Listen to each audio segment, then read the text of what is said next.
both of those. They're not good. I can't even believe this. Hey, is this the next interview, guy? How y'all doing, man? It's my pleasure to meet you, man. You the next interviewer? Oh, no, man, I'm just the delivery man. I'm delivering the water, man, to the room 1202. And then I had come around here, and I had been, if you, excuse the language, but fortuitous enough to see y'all sitting in the room like this, and then I can't even believe this. Man, you just, I'm sorry, who are you? Amazing. My name is Eugene Struthers. Eugene Struthers, I'm a big fan. It's nice to meet both of y'all, man. Y'all mind if I sit down? Y'all mind if I sit down for a second, man? Just take a load off? All right, man. Oh, man. Hey, y'all was in that movie I seen last night, man. It was, what's it called? The Griddle Gang? Gridiron Gang. Gridiron. Of course, that's right, man. And then them kids, you all had adopted all them kids because you was a gay couple and you had adopted all them children together to take care of all them. That was good. That was fantastic, man. No, that was Gridiron Gang Bang. I ain't seen that movie yet. That's down the street in West Hollywood. You know what I'm saying? See, Gridiron Gang is one film, but the Gridiron Gang Bang gonna take it to a house, not a level. You see what I mean? That's a different thing altogether, man. That's good, man. Hey, man, can I ask you something, man? I got this white delivery truck downstairs. It's kind of nasty. No, I'm not. You can't pick my... No, I do that on TV. Well, of course you do it on TV. What am I doing? I shouldn't even have asked you. That was rude on my part. I was thinking. But if you could just take a look at it downstairs, give me some tips. Like put a shark on the side of it, breathing fire, something like that, and the angels coming out, something like that. You know, I never actually work on the cars. I just of course you don't work on the cars, dog. You too busy hosting the show, man. You directing it. No, I just host. You gotta find time to buy that jewelry. I mean, you ain't got time to be talking. Eugene? Please. Yeah, that's my name, Eugene. What did you think when you first walked in, man? I thought... What you expected? Okay, I ain't gonna lie. Because I had seen you in Be Cool, and I know that's the true story, so I know that you are gay. No, I'm not gay, but I'll tell you, if I was, I'd be in love with both of y'all. I would let you hit it. Look, can I tell you something else? Can I ask you a question? Can you ask me a question? Could you listen? You have me all the questions. Could you lift me up right now? Just up over your head. Like your spirits? See how you did that? See how you had just done that? I have been talking about it figuratively, and then you took it all physically and took it to the house. Now, oh, that's what you just did. Right? I did, man. You could, man. That's why he good, because he's strong. Dude, man, he's strong. Hey, I saw him. I thought you was going to kill at least 4 of them guys in that movie, man. I was like, why don't he pull out a knife and do something? No, I mean, we're role models, man. We play real guys and real heroes in the film. And so it was a documentary. I told the man sitting next to me, I said, this is a documentary, man. No, it was made from a documentary. Yeah, it started as a documentary. Are you sure you couldn't put some wings on the side of my truck and maybe put some tail lights on the back, like fish tail lights, and maybe the exhaust come out like the Batmobile, like a flame? And I'd be driving down the street like, what's up, Jim's? Water delivery. What's up? Because my car is at this level right here, y'all. But what do you need to take it to? I got to take it.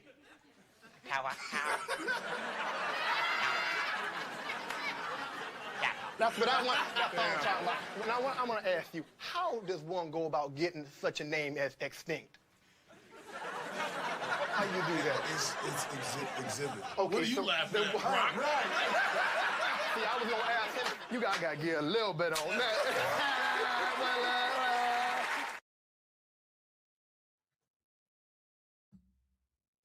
Well, all right, let's take this to the whole nother level. And let's go.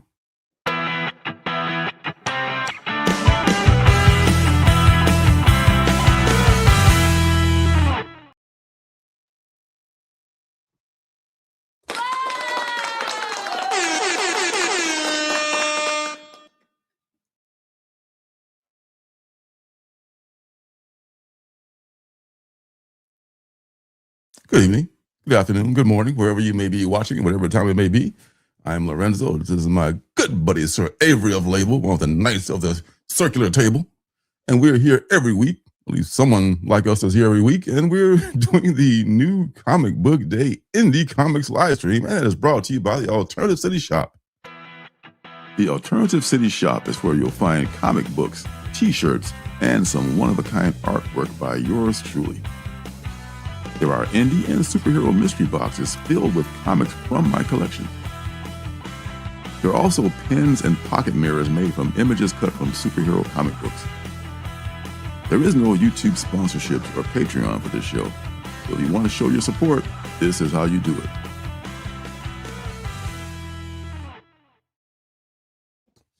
Afternoon, good morning, and good night. Man, that's awesome. That's obviously Key from Key and Peele, before he's made it big with their show, doing his Eugene Struthers character, who takes everything to the HNL, the whole nother level, which is something I love. It's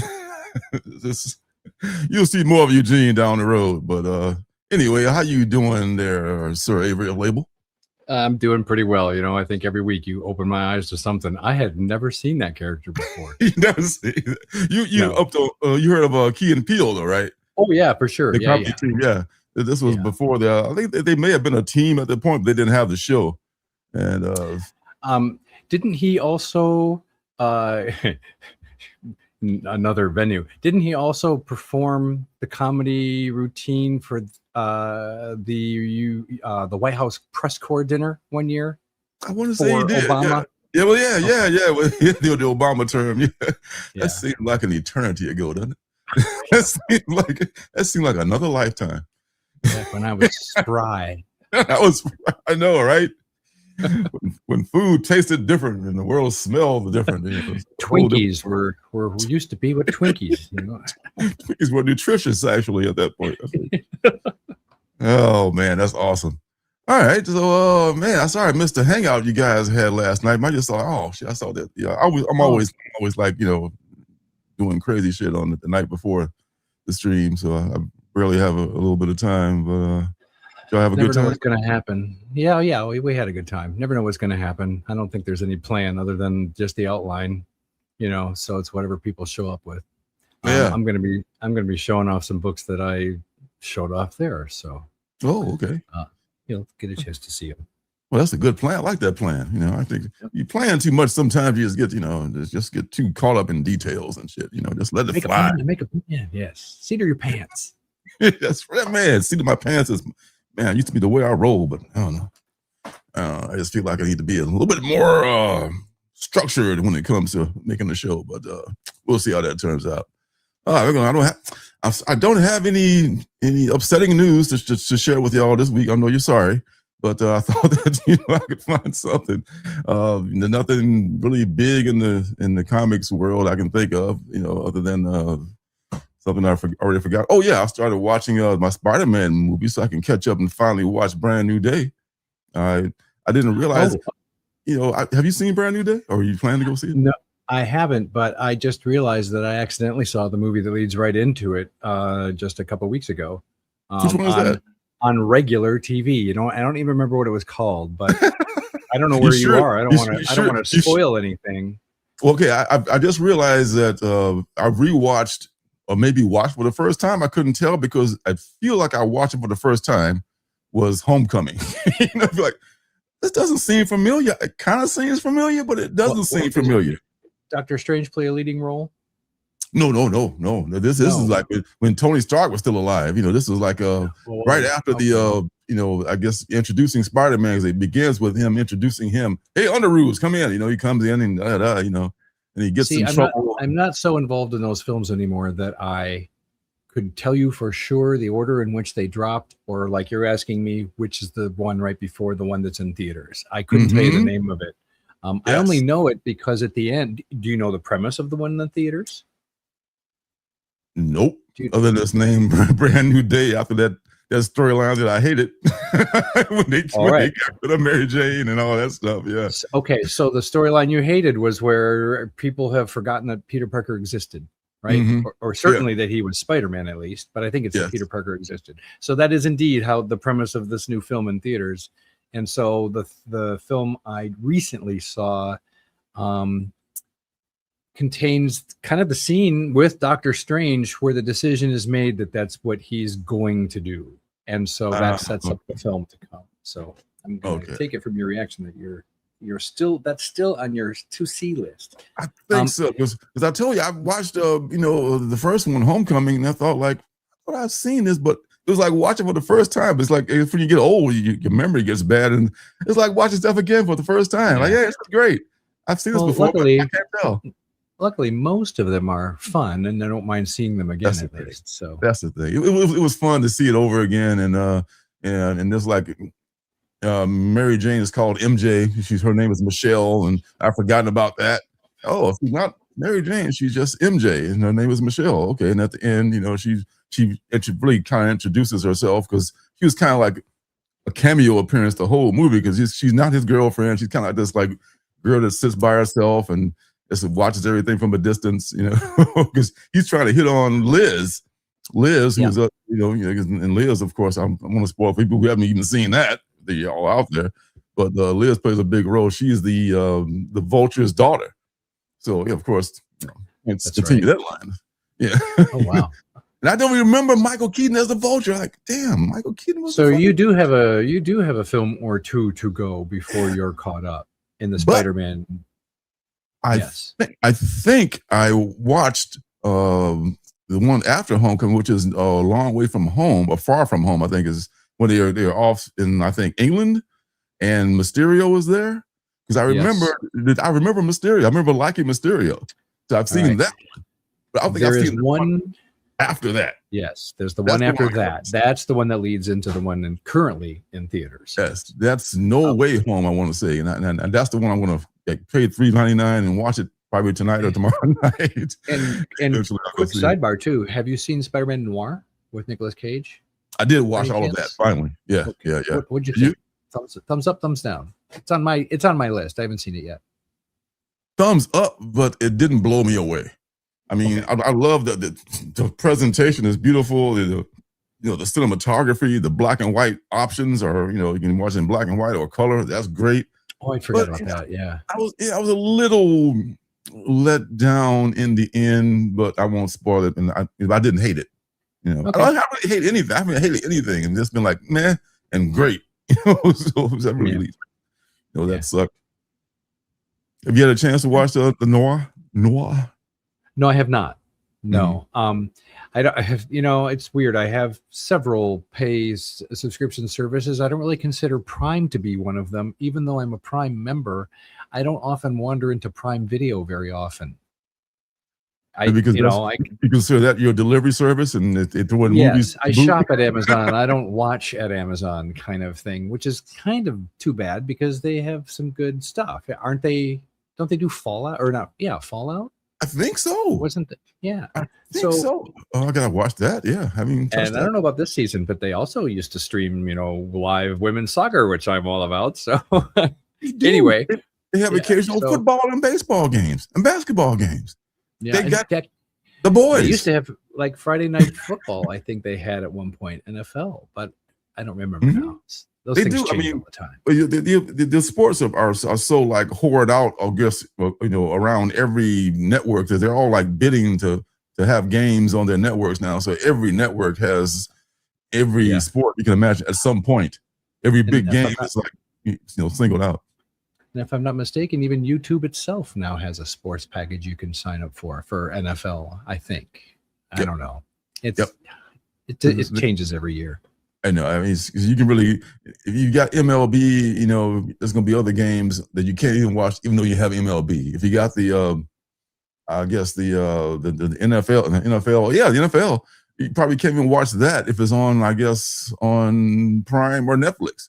So you gotta have Netflix. You have the NFL Network, which costs a fortune. So I'll get around to seeing that stuff. They got like the boys on there. Like I said, the Spider-Man Noir, Invincible, of course, and other stuff that I just haven't, got around to watching. Like, oh yeah, this is on here. I can watch this. The timing of it, I guess, or the time that you have. Yeah. And since I don't have Disney anymore, I'm going to have to, pay $3 to watch it on Prime. Watch Far From Home on Prime, but that's an option. I'd rather pay $3.99 to one devil than be subscribed to another devil for like, full time. So it cost me that much money. Since I am up to date, I actually am going to go try to see that in the theater, maybe even this weekend before it leaves. Just because I am hearing good things about it. In fact, I'm hearing really good things about it actually from people that I think we kind of regret having to admit that it's good. So that's something. I don't really care about. I don't usually care about reviews, but in this case, they'll get me into a theater instead of making me rent it from home. So I'm trying to avoid spoilers. I was trying to watch Tom's video the other day, like, and spoilers. Oh God, I can't get through this video. I got to turn the video off. I got to go watch the movie first. I can't watch the video because, most people, they've seen it within a week or two. At least as far as Tom is concerned. And those people who present, internet content, they're like, people haven't seen it in 2 weeks. Fuck them. I'm going to talk about it, and here it is. So I'm just going to like watch those videos later after I watch the movie or whatever. But man, I know we haven't said hi to the audience yet, but I'm looking at this comment here. Every Friday at work, one of my coworkers drops the Nicolas Cage meme from Con Air where he's walking off the plane and his hair's blowing, and it's like Friday or something like that. Yeah. I now associate Nicolas Cage with Con Air and Fridays. Yes. Yeah, shout out Phantom Beat. Like Phantom Beat just said, he liked noir. You could tell that he's aged. He's doing his best he can. He's, you can't. I'm sure, of course, there's stuntmen even when you're young, but definitely stuntmen now. And for him to still, have that energy that he used to have, he's still got a lot of it. Even though you can tell that he's lost a step here and there. It's just... in a way, kind of what I like about Nick Cage so much, and maybe it's his undoing if he even has an undoing. He's such a fanboy in real life, I think. Yes, I think he is, yeah. I think he really likes Ghost Rider and like superheroes and stuff. Yeah. If you've not seen his pictures for his audition for Superman back in the Christopher Reeve days, you should check those out. Oh, way back then he was trying to be Superman? If you dare. Maybe right after. I don't know when it happened, but it's not pretty. I did. Really? He does. I'm glad they didn't pick him. I guess is all I can say. Very dated. Very dated. Yeah. I still have that, I think, World's Finest with him on the cover. It might be worth something now, I think. But it was worth something for a while. With Nicolas Cage? Mm-hmm. Nicolas Cage, Batman, and Superman on the cover of World's Finest. The recent run. The present run, I should say. Yeah, that's a pretty cool cover. They did one with Shatner, with I guess they started a whole trend, Shatner and Weird Al Yankovic, so they're doing celebrities in that book. So that's pretty cool, actually. Yeah, so let's shout the chat out to see what is going on with them. We're dilly-dallying. Dillian and dallying. What's that? You should check under your seats for gum as also the winning ticket. So and of course, void where prohibited. Licensed drivers only. State and local sales tax may apply. Yes, right. What up, 80s guy? My good friend. Cheers. Cheers. Hey, Mitchell. How you doing, sir? After a damn long day, that shows exactly what. Oh, just bless you, sir. Thank you for joining us. I know there's many options, but you chose to come here. I appreciate it. Crazy ass Larry, man. What's up, my teetotaling friend? I got some matcha and I'm drinking it gladly today, man. It's one of those days. I'm on a matcha kick now. What do you got in that cup there, sir? I have coffee in this cup. I have water in that bottle, and I have 0-something Gatorade in this plastic container. Oh man, you're a three-fisted drinker. I like that. Love it. Space Case. Hey, buddy. Hey, buddy. The heck are you? A sense of disturbance in the force. Yes. And the lovely and talented Janet. How are you doing, my dear? Fresh from her stream. This is her Friday night, kind of, sort of. So, God bless. Hey, Dodora. Good to see you, buddy. Good to see you. You are here tonight. Damn it. And I'm glad you're here. I'm doing well, and I hope you are too, buddy. Oh, Phantom Beat, seeing you earlier. Hey. Blah, blah, blah, blah, blah. Oh, coming on down the line here. Hey, Brian LCS. How goes it? Yay. Hey. And who else? JS Brooklyn. Hey, that's a cool name. JS. Am I missing something? Hey, JSS Brooklyn. JSS Brooklyn. I'm leaving the S out. Not bad. I don't know if JSS knows that Avery label is the same as Phil's Treehouse. He's been being nice to me and saying hi and chat and stuff. But I've like been saying, hey, looking forward to seeing you at Heroes next year. And he's like, yeah. Okay. Makes me wonder if he knows who I am. Andrew? Anyway, good to see you, JSS. Does JSS have a bone to pick with Phil's Treehouse? I accidentally ignored the heck out of him 2 years ago. I didn't know he was in the same room with me or whatever. And it wasn't until later that I was like, I wish I'd seen JSS. And Roscoe's like, you were in the same room with him all night. Oh, what he's salty. Yeah. Some bitch ignored me. Damn. thought we were pals. All right, who else we got here coming down? Mark the Shark. What up, buddy? Mark the Shark. Another cool ass name. Got some cool ass names in the chat here, man. And Dora says he enjoyed noir also. I believe I got one of your books about an old school gumshoe. Really? One of your books? One of my books that I made myself, or one that you won in a raffle or something? That's what I'm wondering. Do you have a book that you've written about an old gumshoe? Let me think. In your shop? It kind of seems vaguely familiar because I kind of do. I have Alternative City is like an old show. Yeah. So that could be Alternative City. Yeah. Okay. That's the name of the shop and all that other jazz. There we go. Yes, one that you made. Yes. Oh, okay. Yeah. That's Alternative. I'm gonna send you a copy of Alternative City. You should visit your own shop again, there, Lorenzo. I know, right? Become familiar with your work. See, it's about to tell you about getting old, man. You're like, did I make that book? Did I watch that movie? Or did I just imagine it? Whoever wrote this book was pretty good. Oh, that's me. Yeah. Okay. All right.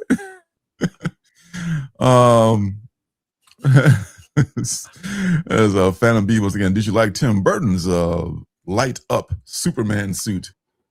Oh, that's right. Nick Cage, those audition photos were for Tim Burton's Superman. And no, I was not a fan. That Tim Burton never made a Superman, though, right? Or maybe he didn't. I think character.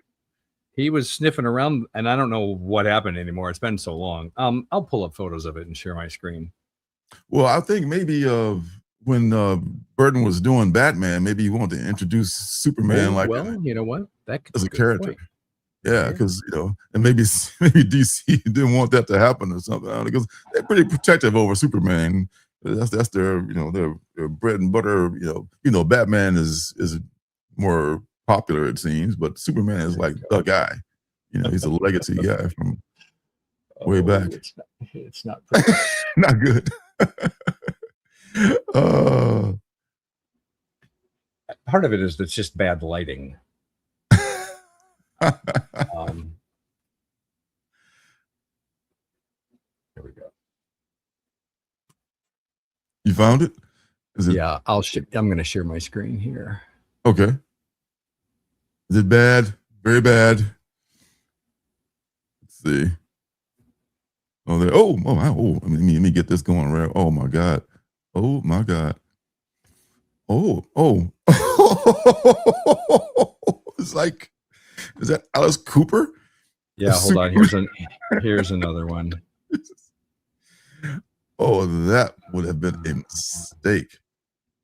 You got to be careful because some of these now are AI. They've done things to it, but I think these are still the original. These are still the original here. But he was ahead of his time. He looks a little bit like absolute Superman. And who knows? Maybe, if it got the role, he would have cut his hair. Maybe, who knows? That's what he's got going against it. When it comes to roles like this, I don't really care. This is a little different because his head is exposed. But like for Batman, who cares who's playing Batman? I care more about who's playing Bruce Wayne. Anyone can put a suit on.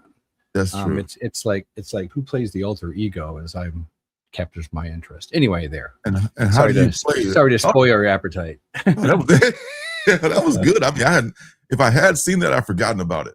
So man, wow, that's crazy. Like if Sean Cassidy played Superman, that was a good one. Seriously. Hey Deanie. Woo. Hey Deanie, that was Sean Cassidy, right? Oh, was it? If you're going to bring up Sean Cassidy, oh you need my to know. God. Hey, Hey Deanie. All I know about Sean Cassidy is that he's David's little brother, and he made a "Come on, everybody, get down, get with it." Is that him too? Oh, see, I don't know. I remember that one. They played that one a lot in the summer. I blocked out Hey Deanie. I hate to admit this. It was David Cassidy who was in all the teeny bop magazines in the early 70s, but that's when I was growing up. Yes, that was when I was in that was magazine, but that was when I was growing up. And if he was all over the place, if he was who the girls were wanting, he made me want to grow my hair long. David Cassidy is responsible for me with having long hair as I grew up.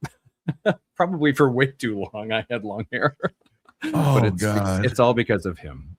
Oh, I would love to see a photo of you with the David Cassidy hairstyle. That'd be awesome.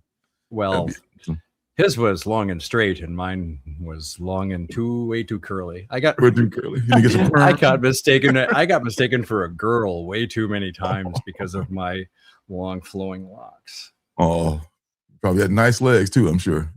Well, that's another show. That was my stage name. Yeah, of another era. But talking about comics, that reminds me. I'm just kidding. Oh man, I tell you, I had. Here we are. How long? An hour? No, okay, only 20 minutes. All right, dude. I show you, I was influenced by that shit. I didn't know any better because I was just a sequestered child. What we did. Oh yeah, Janet says my older sister had a huge crush on Sean Cassidy when I was a little girl. I used an eraser to give him a mustache and a record jacket to get back. That's funny. Oh man, sibling rivalry. Yeah, gotta love it. Yeah, I would wear these. Nobody remembers this shit, and it's so cringe now to even think about it. When Sean Cassidy was David Cassidy and the Partridge Family was real big, and the Archies were big, and then even the Jackson 5 wore these things. They used to wear these. I saw a movie with a guy wearing one the other day, and I laughed out loud. These little neckerchiefs you would tie around your neck. I thought it was the coolest shit. This guy. Oh my God. Dr. Evil, not Dr. Evil. You know who I'm talking about? The guy that played Dr. Evil? Didn't he have a neckerchief too? Or one of his entourage had a neckerchief? But you're right. Yes, that is definitely a thing from the early 70s, late 60s, even maybe. Oh, it totally is. The Spy Who Shagged Me, Austin Powers, right? Austin Powers a word. Yes. And I forget his name, but Natalie Wood's husband. Robert Wagner. In that movie, I think. Okay. Yeah. Robert Wagner was a bad guy, I think, in that movie. Yeah. And probably in real life, depending on think about him. Well, that's right. I forgot about the rest of that story. Yes. Yeah. Look that up. But yeah, that's probably why Michael Myers chose it, because that's nothing is more I guess Swagalicious, baby. Well, and doesn't he put a British twist on it too? I mean, it's the bad teeth and all that too, Yeah, baby, we're back in the 60s.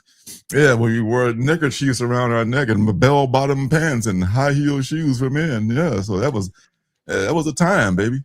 That was a time, as James Brown would say.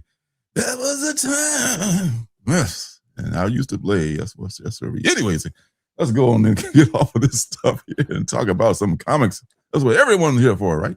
Yes. Wait, you like comics? You like comics? Right. You gotta get that clip on here. Gotta get that clip on here, man. What's the other one you do? Something you didn't know you needed to know? Yes. Hey, you want to see something you didn't know you needed to see? That's one. Boy, howdy, do I ever. All right. Come on. Oh, yes. See, Damien knows. I'll Hey, add real quick to the story. I wanted bell bottoms forever too, and by the time I finally got them and did get them, they were out of style. So I'm walking around thinking I'm cool when I was really the opposite. I didn't care. I wanted some bell bottoms. Damn it, I wanted a kerchief around my neck like fucking David Cassidy and Michael Jackson. Man, I wanted to go find one of those for next episode. Good luck with that. Well, you can probably find some kind of scarf you can just wrap around your neck. You know, they just stop wearing them around their necks, I guess. And you too, Sleepy. Oh my, too, Sleepy. How's that fat beat? Now I want a James Brown comic with him fighting ninjas and Sabretooth. You can probably fight him too, man. Yeah, he was on that. He was on that PCP for a little while, so you fight anybody when you're off this shit, you know. What is that? What is that? Come here. Prove it to you. Ha, what do people say? All right. I got some stuff. I didn't go to the comic shop today. Shout out Frank, wherever you are. I know you're out there. I'll see you next week. I did pick up some stuff from mycomicshop.com, which sends me stuff once a month now. And this is a full month worth of stuff, a lot less the amount than it used to be. This is Sicko, #1, the A cover. I already read this. This is about the young woman who uses her immune sickness as a weapon. Teenie Howard. Oh, that's right. I remember that one. Mm-hmm. What issue was that? That's #1. That's the A cover, #1. Oh, I bought the B cover from Frank. So I just want because I want to read it. That's right. These are just coming out. I'm confusing them with a few episodes ago when you're describing it during FLC. Oh yeah, you're right. Yes. Okay. A little light on this. All of a sudden it got really dark in here. Bright lights, big city. Felix did it again. He did. I can't blame him for that this time, but before the show, he was like really clowning. He was really showing his butt and he was stepping on stuff. He's chilled out for a little. He's probably good for the show now. He's like, I'm straight now. I've caused enough hell. Batman 22, the Dan Quintana cover B. There was like a I think a limited edition of this that was like really popular. Then they made this one, and this was just cover price, but just a cool version, an affordable version of that same cover, I think. #22. I don't think it's a key or anything, so it's not going to be nothing special. This one, I got this for like $3.99 or something like that because it's damaged. Night Nurse #2. You know anything about Night Nurse? Wasn't Night Nurse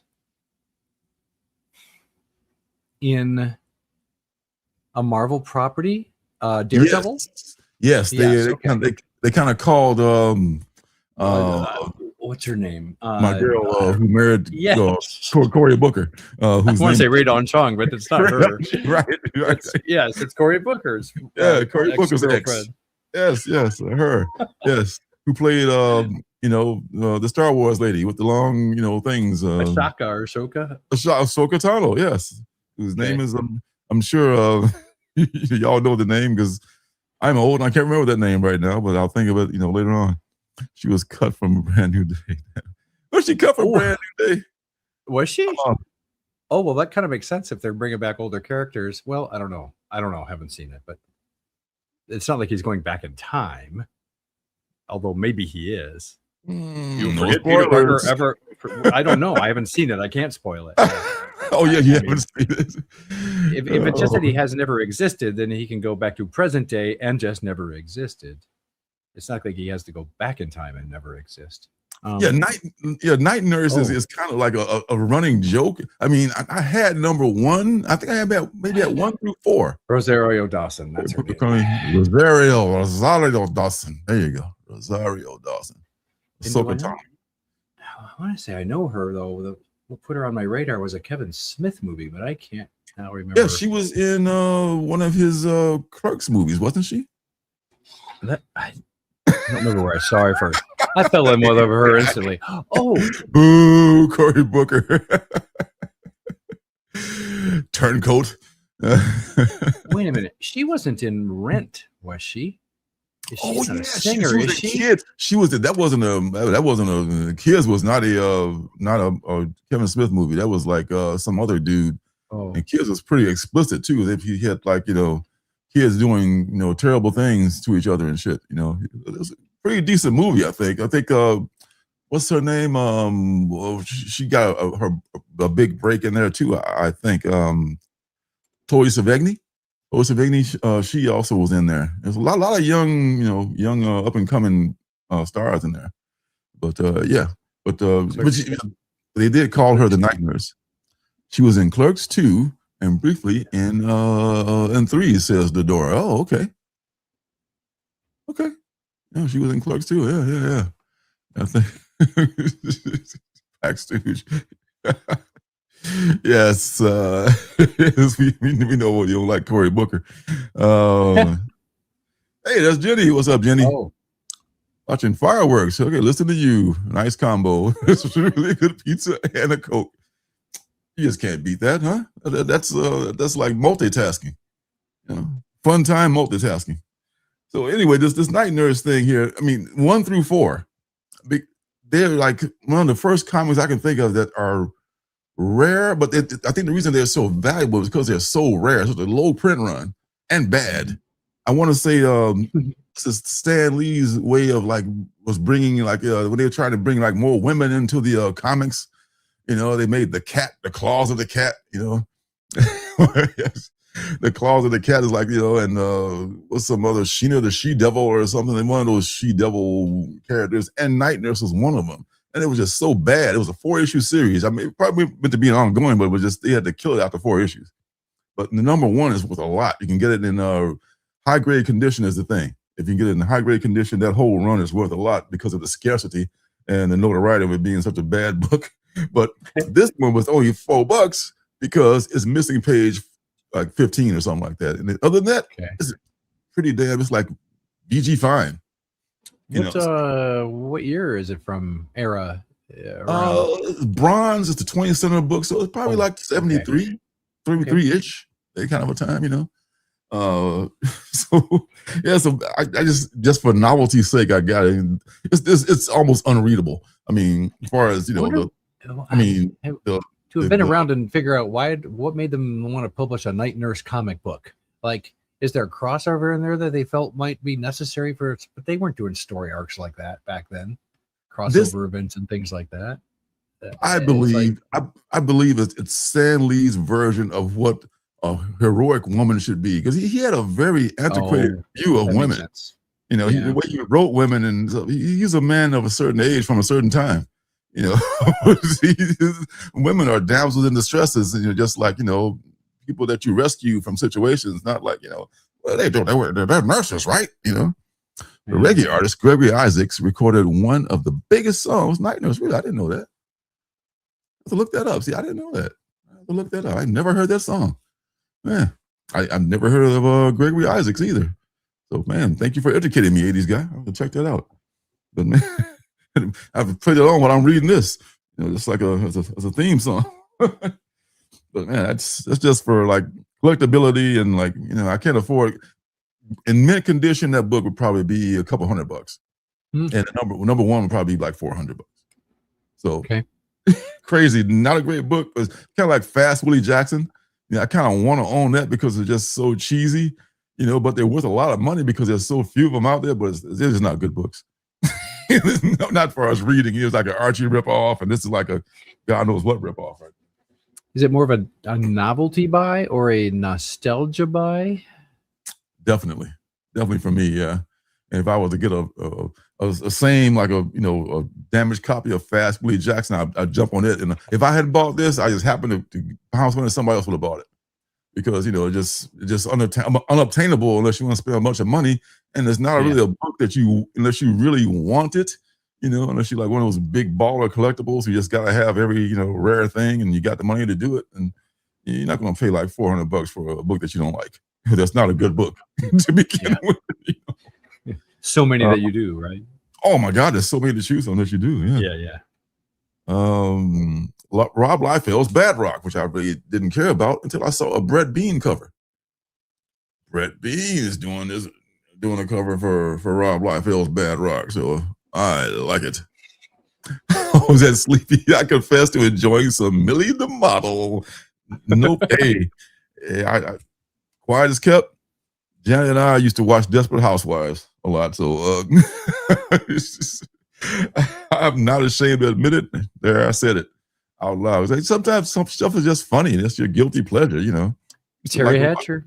Terry Hatcher, yeah. From Superman and she was in that Lois and Clark, whatever it was, yeah. Yeah. All right, this one is Dungeon Crawler Carl. This is a reprint. The original one was a free comic book day one with this very same cover. What's up with my colors? My colors are just ass today. I can't get this doesn't look like this at all. It looks so much better in person than it does on their screen. But this is, of course, the Batman homage here. And there's a million of these out there. I mean, this reprint, I was at Gabby's. It's a stock of them yay high. So it's not rare at all. This cover, you can find this cover if you want to.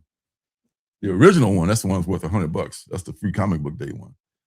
Once again, the shadow of Brett Bean rears his head, and Dungeon Crawler Carl #0, he has a cover here, which is not nearly getting the kind of look it needs to have. Oh, that's just awful. Is that better? Nope, not better. I'm just having a bad camera day, like a bad hair day. But anyway, Dungeon Crawler Carl with the Brett Bean cover. And this one is going to be probably even harder to see because it's shiny. This is the Virgin Brett Bean cover. Shiny. Which I'm definitely keeping. Woo! Did not see my computer. You can't see anything but my computer pretty much there. There. Yeah, that's this is when I tell you this looks good in person. Virgin foil, right? It is. Is it foil. virgin foil? It's definitely foil, yeah. And I tell you, it looks good in person. Looks good in person. This is some Brett Bean goodness that I shall definitely take with me to Thailand. This is the number 9 of Assorted Crisis Events, the cover B. Who the heck is the guy doing the cover here? Assorted Crisis Event, Nikolai Villager, maybe Villager is his name, is the artist who did this cover here for Dungeon Crawler Carl. Man, oh man, that color just bites. Not a fan of that at all. It got me looking kind of weird. It's like it used to me looking weird. And this, of course, I had to buy the Assorted Crisis Events Crisis homage. Who's that? Question. I have 4 copies of DC All-In #1 covers. JKLM signed by Snyder, bought from Midtown a while back. Should I send to CGC? Those are, I'm assuming, first printings. I didn't even know they made more than. Also, if they're signed, I don't know what CGC. Do you have to you got to get the book graded. You can get the book graded without getting the signature authorized. I think it's a 2-step process, isn't it? Since for signed books, you first have to get the signature authorized or verified, I guess, and then get the book graded. Correct me if I'm wrong, because I don't mess with CGC as tough as I used to with CBCS with COA. Oh, with COA is okay. I don't know. But I know they do offer a authentication service right now, and I'm not sure what the details of that is. And I know it sounds weird, but I don't know how much weight a COA carries. I don't What's either. Stopping me from printing up a COA. I know they won't. Do they call the issuer of the COA to say, is this really your COA? I don't know. I mean, I don't mean to sow doubt and stuff, but yeah, I don't know. I know they don't. I know they just send it back to you, in a bag. They don't put it in a slab when they slab the book, so they don't count it as far as anything other. But maybe because it has a COA, they know that it's probably legit. I don't know. Maybe they don't. Maybe they don't. But they do have authentication for signatures now. They didn't used to. Plus ultimately too, I would guess, I would ask, are you doing this for resale value? Are you doing it to increase the value of the collectible, or are you doing it because you want to preserve the books you like? Mm-hmm. I'll tell you right now, I know the A cover for that book, you can get close to $200 for that right now, ungraded. I don't know about the others. Yeah, you can get. Oh, that's right. Yes. Kicking the shit out of $200 right now, maybe more, and it's probably going to go up. Hopefully, because I got another one left. I'm going to sell that one too. That's the first appearance of everything, right? Pretty much. Yeah, before Absolute began. That is the official first appearance of the Trinity, the Absolute Trinity. But the Absolute Batman had an ash can that came out. There was no ash can for the assorted or for the DC special. So I have. So technically that ash can. You do? Yeah, and a variant, but I'm not sure which one. The Absolute Batman #1? No, the book he's talking about. Oh, that DC special number. Yeah, if it's the first #1. Yeah, all in special #1. That's the A copy. I know I've sold one of those already, and it was close to 200. As I was over probably close or more than 200 now, ungraded. So if you just want to keep it, I don't know how you feel about signature, but to me, if I'm keeping it, I don't care if it's been verified. I know it's real. I got some signatures I know that are from people, and I trust that the person that got it or I myself got it. I know that it's real. I'm not going to get them graded. I just keep it for my own personal thing. But I want to flip them, I would consider getting them graded. You want to flip them, do that. It's like that's what Phil just said. What Phil said. The same thing. Although, having said that, if you decide that you do want to grade them, then I would say grading them sooner rather than later is always a good thing, because the longer you wait, the more they go up in value, conceivably, and therefore the more expensive it will cost you to grade and or at least insure, if I'm not mistaken. I've never graded a book, so I don't know. I've only ever kind of investigated the process and membership, etc. It's a process where it depends on what the time of the year and everything. Because I've waited. I first got my CBCS books graded when they were moving. I waited damn near a year to get them back. I pretty much just forgot about them. Then I started to them like a year later. Got them back in a month or two. So, but now they're gone. So I think CBC, CGC, and what's the other one? PSA are probably pretty swamped right now. One of them isn't even take. Yeah, PSA not even taking submissions from cards, probably from anything. Probably cards nor books. He says only trading cards. I guess they're only not taking credit. Or they're only not taking credit trading cards right now. I think is what he's saying. I know we saw that on here when we were checking that other site that was not taking. I remember the announcement that PSA was going to start grading comics, and I assume that they have, but I haven't heard anything about their graded books. Has anybody sent anything to PSA or seen a PSA slab come back in the wild for a comic? Not personally, but I've seen people talking about them on the internet. I've seen it. I think that the slab is not as attractive as CGCs or even as CBCSs. I think they have the worst looking slab for books. They should have stuck with cards. You make me laugh when you say that, though, because what does the label have to do with it? Slabbing a book is about guaranteeing its condition. There you go, talking logically. It is not about making it look pretty in its plastic case. You fanboys. There you go, talking logically. That's the way I felt. But there are people who you gotta realize that this hobby. I know. There's a lot of OCD in this hobby. I mean, I got some myself. Oh, hey, that may be the understatement of the year. Yeah, I've got a few collections back there where I have the run, and it includes every variant. So yes, so we see some we don't. I don't like the way that number looks on the back of that back. That was a beef for so long with CBCS, and they changed their slab. They look good and went out of business. Great. So what good did that do them? That didn't do them any good at all. Tons of OCD. I know. In a way, I would like the job. They got those YouTube channels where they just break sports cards open for people who purchase them, and they're just if I if you pull a certain player, they're yours. I would love the job of breaking those open and then just like putting them all in numerical order. I don't need to keep the cards. I just want to break the cards. Just break them. I just want to open them up and sort through them and stuff. I got a couple of cards I want to break out of their cases and send to a PSA whenever they start, grading again, because they were graded by some other, lesser company, and I want to get them graded by PSA, but that's down the road. Oh, sorry, that's the wrong one. That's the same one you had? Oh, let's see. No, it's not actually. Okay, well, I'll go back to that one after you ask this one.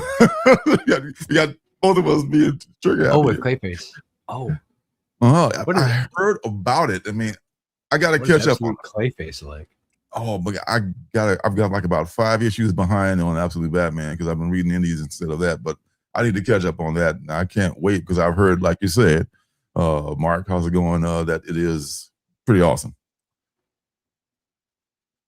And what was the one you had picked out there? Well, it's just that I feel how much am I to reread, not locked up in a case. I teach their own. If you want to slab your collection, that's fine. I prefer, but every time I see a slab online, I always like to say, "Oh, I love the ad on page 5."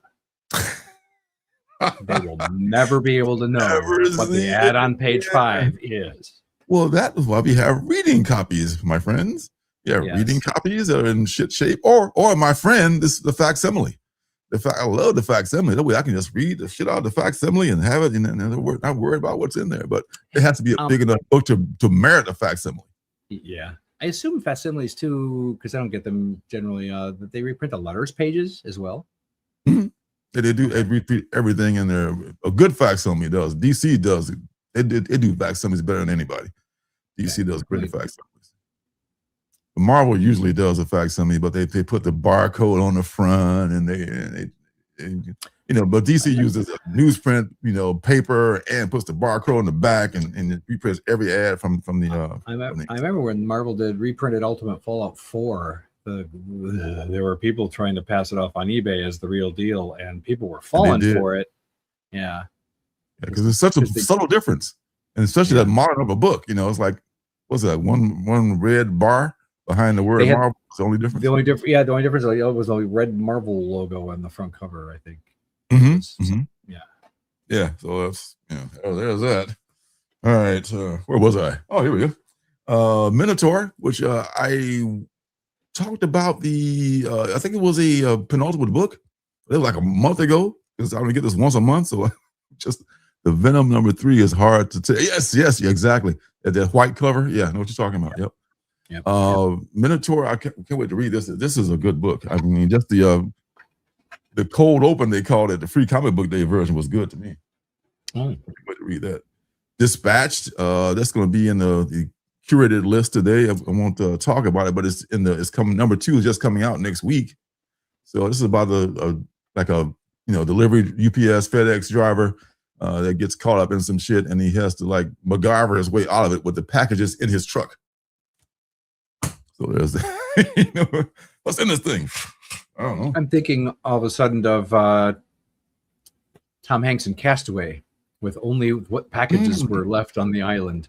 I really like the art style of that cover as well. Yeah, the dispatch is like, here's your package, lady. Sorry. Dingoliath, which I was kind of excited about a few weeks ago. Number 1. It may have been a penultimate. It was definitely on the list. It's weird. It's like deja vu. I remember hearing you talk about all these books on the FOC show. So yeah, it's like, wait a minite, you talked about this already. Nope. Now we're seeing them. I did, but put his money where his mouth is, folks. Because I don't get my books until like the second week of the month, and that includes, so they can be up to 6 weeks late. Means that I probably did, what I mean? So like, it takes a week to get here. They ship them the first week. It takes a week to get here, and I ordered them the previous month. So this is a lot of stuff I previously ordered. The Patron was definitely a penultimate book, and is awesome. I talked about it last week in What's Good about the murdering patron. Black Star from Christian Cruick. She's writing some stuff. I guess kind of. She's got some ghostwriters with her too. So unlike Imani, who played Miss Marvel, which I'll talk about later. Black Star is a thing, and for some reason I bought this really cool Virgin cover, which I may end up giving away to some lucky individual. Great Heroes, world exclusive for Black Star. Really? Great Heroes, world exclusive for Black Star. Hey, Kelly. Interesting. Hey, Callie, what happening? What up, though? Down the list of here. Used to be a lot more of these books I got from my comic shop. Is that my man? What is happening, man? What is happening? Hey, party people. I hope that you are all well. I hope you're doing fine yourself, my buddy. Roscoe. Matt Kent, your man and my man, and Brian Hurt, Fort Psycho. This looks pretty good. I ordered that. Oh yeah, that's on its way because of your show. Oh, is that right? Yeah. Yeah. Serious. I got a website right over here ready to like order books as soon as you recommend them. They catch my eye. So I'm to blame. Yes, I'm sorry. This looks crazy, man. The look on this guy's face and all those hit the like button, thank you. And yeah, it's like bullets, shell casings going everywhere. Pretty crazy. The Smart Division looks good. Smart Division, I like this cover. That's another one I ordered because of you. That was a good week. I think a lot of these were out the same West Park, but they're just now arriving now. Well, the Smart Division and Fort Psycho were closer to this the same week, I think. Yeah, I was going to say I ordered those 2 weeks ago. I think is when they debuted, and when I ordered them from Midtown, and Midtown. I just now got the shipping notification. So okay, another week before they arrive, I'm sure. Yeah, Black Star and this book, the accessories. This is by David Desch. Oh God, how you pronounce his name? Deschalman, who's actually an actor. He's done some things, and he's also writing stuff now in comics. Oh, hey, what up, King Chase? Oh, thank you. Welcome aboard. There's plenty of room. Every Wednesday, same time. Same time. God, we're gonna keep the creek don't rise. The cheek of the creek don't rise. Whatever comes first. I should have enough of this already because I got so many of these. I don't know if I'll be able to finish them before we move. Fort Psycho's blank cover looks like a film strip or something like that. This is gonna be a black and white sketch. I'm not gonna do a lot of color on this. I should do more black and white sketches because those are quicker to do and don't take a lot of time and a lot of ink and stuff like that. But the color ones do look good, which Roscoe was like a master of. And Roscoe, I'm probably going to have some art supplies for you, brother. Once I move, I'm gonna get your address. I'm gonna have a package for you. I won't be able to take all my art supplies. Do you? Maybe you want to take this offline. Do you have a target date that you're moving? I'm not asking necessarily what it is. Maybe just yes or no. It's flexible at this point because we got a lot of stuff we need to get done with the Thai government and sale of the house and this and that. So we're projecting it to be like October of next year, October 27. So there's still a chance that you could come to Heroes Con. There's a chance, exactly. There is a chance. There is absolutely a chance. Yeah, fantastic. Oh, this is Sleepy says, I really enjoyed Fort Psycho. Oh, okay. So he read it already. He's all over it. That's a good sign if Sleepy enjoyed it. That's really a good sign. I only buy what Sleepy tells me to buy. I know, right? Santos Sisters. Santos Sisters, Shiznizzle. The last book I got here that I picked up finally is a second printing of Good Devils Don't Play Fair with Evil. And I love this because this is some work before. This is by Nick Dragota, excuse me, and some other brother named Brothers, who I can't remember his first name of. And they did this work before he blew up with the Absolute Batman. skip Heroes Con and come to Lorenzo Con. I guarantee you better deals. Yeah, but it's just me though. Everybody else is at Heroes Con. They have a lot of books though. I guarantee you probably come up with more books if you come this way. So yeah, this is Good Devils Don't Play Fair, and the first one did not have this cover. This is Dragata homaging himself. He actually literally says down at the bottom, after Dragata, after everybody, after Dragata. So it's like in the fine print down there. He's having fun with the fact that his book is blown up and everybody and their mother and their brother and everybody else is just like, homaging that cover. Was this comic good? Love Dragata now. Yes. It's you can see more of his manga influence in that Good Devils book. Yeah, I recommend picking it up. You can get the second printing. You can find the first printing, that's cool too, but the second printing is just as good. Who was the publisher of that one? It's Image. Image, okay. House of Ideas. I wonder who has more monthly titles. Or I would like to, I guess I'd like to compare the number of monthly titles. I don't want the number of books you publish. I would like to see DC versus Marvel versus Image, just to compare. It'd be DC, Marvel, Image in some order. Those three for sure are the biggest publishers for sure. Yeah, I wouldn't even want to take a guess at who comes in at number 4. At one point, I would have maybe said Dark Horse, but I think they've kind of faded. I don't think not anymore, man. I think actually, it's probably a big gap between number 3 and number 4. I wouldn't be surprised. I almost forgot. For the first time, my comic shop sent me some ash cans. There's a flip Star Trek, which I'm not aware of. Looks like Christopher Cantwell. Really? Yeah, Christopher Cantwell is doing Star Trek, and flip the script. There's like a Star Trek 0 point something coming out too. I mean, not a big Star Trek fan, but somebody is, and maybe you might be interested in this. So it reminds me of an ash can coming from Midtown. I don't remember what it is, but it was free with any order. Oh, really? Yeah, that's cool. Don't remember now. Anyway, yay ash cans. You hate ash cans? No, yay ash cans. Hooray, ash cans. Yeah. I know you're very, very strict about your rules. Ash can size ash cans. This is ash can size ash can. Now that is an ash can, yes. And this literally says, this one literally says from Ignition Press, ash can on the cover. Jeremy Hahn and Alex Lenz's The Folk of Dooney Hollow, which I'm pretty sure I pre-ordered already. And because it must have been kind of a weird premise. So that comes out to be something I can get to read this and see if it's maybe a future penultimate book. Who knows? We'll see. We will see if it cuts the mustard.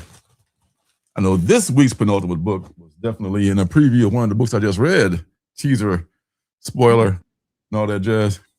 All right, so that's finally all the stuff I got. So you said you have a thing you want to talk about and what's good, so we put you up first. So let me play the thing and we can do the thing.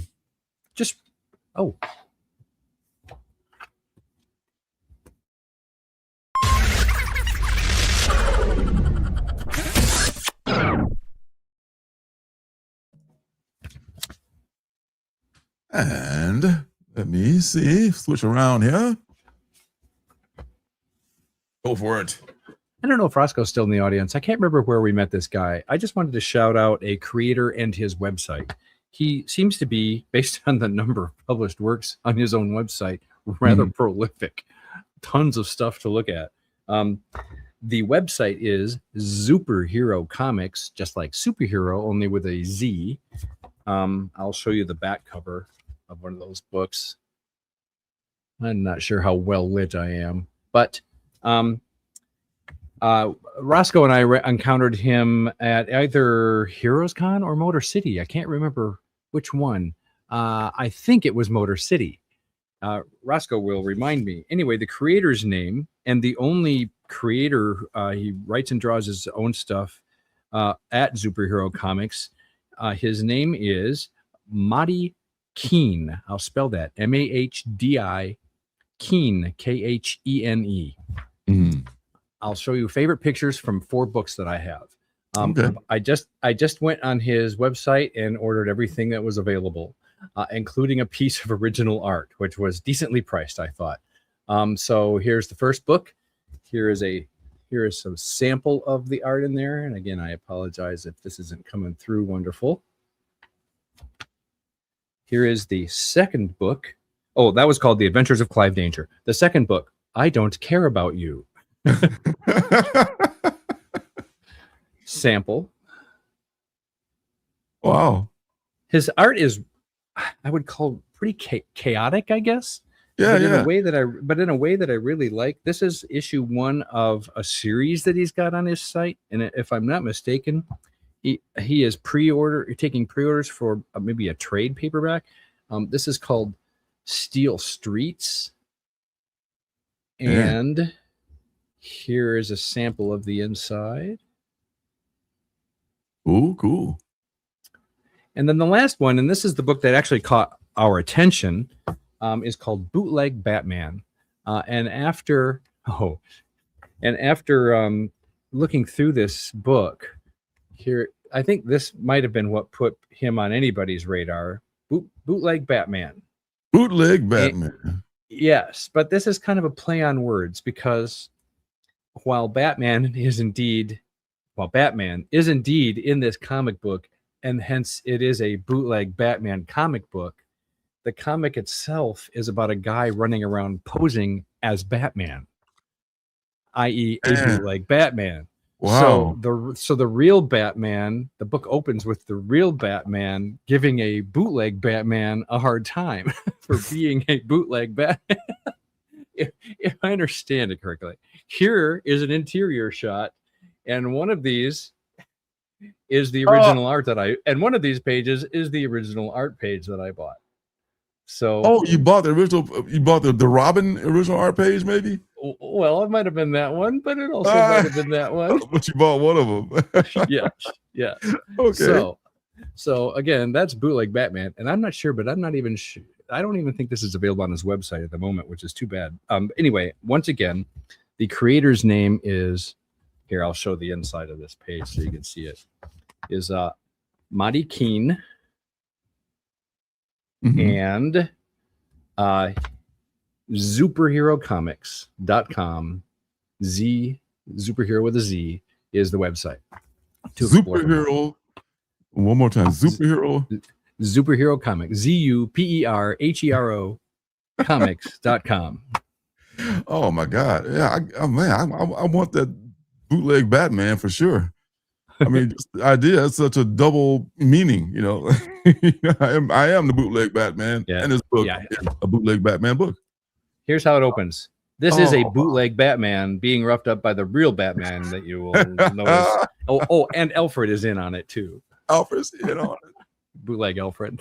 Oh my God! It's just so that's the kind of gem you like to find at a Comic-Con, you know. Yeah, something like that. You know, it's interesting because Roscoe and I went up and visited his booth. We were really impressed with his booth. There's a picture of him at his booth in one of these back of the books. But it's one of those things where when you're at a con, you're kind of in a way you're overwhelmed with all the selections that you've got. Walking up and down Artist Alley, sometimes I'll just, those look good, and I'll buy those, and I'll buy those. And it's not till much later that I come back home and kind of go through everything that I got. So even though I got those last summer, probably. It wasn't until I dug these out that I was like, this stuff is so good. I think we're going to try to get him on our show as well. But yeah, absolutely. Man, that would work, man. Get him, get in touch with that dude. Yeah. So you have a link to him. If you're looking for something good, for something you didn't know you needed, here it is. You want to see something you didn't know you needed to see. That's right. Bootleg Spider-Man 2. Oh, come on now. That's just a whole universe. That's a whole bootleg universe. You could just it could be your thing. I wish I thought of it. Damn it. That's a great idea. I didn't see that one either, but I would hope he keeps his stuff in print. So we'll see. Yeah. And I hope the big two don't come after him for anything. Yeah. You know? Wow. That's a good one, man. That's what we look for, at least what I look for when I go to a show, is like something that's like, you didn't know you wanted to see or needed to see, but damn it, what a great pleasant surprise, That's the concept is just, I'm just envious of how good it is. It's just such a good concept. All right, where we at now? All right, first thing, I have 4 books. The first one, the Omega book.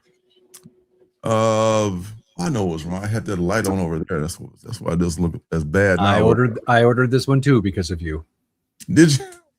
Yes. You're welcome, Matt Cave. Getting sales for you.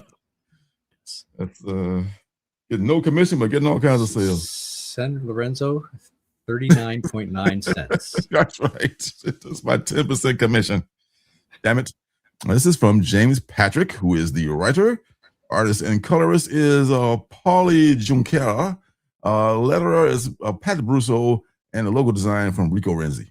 All right. The Omega book begins with this mad scientist who is on the run for his very life. This is being told by his son, who was telling it in flashback. And he's being chased by these beings who are invisible monsters, but he can see them because he's wearing this contraption that he created, right? And they've cornered him in this area and they kill him. So flash forward to, well, actually after he gets killed, all of his stuff just vaporized. It's like kind of like when Tesla died, they took all his shit. In this case, it vaporized itself. all of his headquarters and all of his stuff that he had, all of his records started to disappear. But there are people looking for him. Was this? That's some great artwork. It is, man. There are people looking for. There's a man, a very jealous man, they call him, who can step through dimensions and travel through time. Who is looking for him? And there's a woman who carries a 45, which is pretty badass because a 45 got one of the biggest recoils you might ever want to have on a pistol. So she ain't nothing to be fucked with. And it's the Omega book. And we pick up at his funeral. Or in his wake, I should say, because he's at a funeral home where his body is laying in state. And his son, the priest, is there. His son is like, well, there you are, Dad, laid out, and you were such a shitty dad. You were never around. And then after all that, you end up murdered and you never complete your life's work. So he's bitter party of one. He's definitely got some bones to pick with his old man who was never around when he wanted him to be around, but doing his work and all that.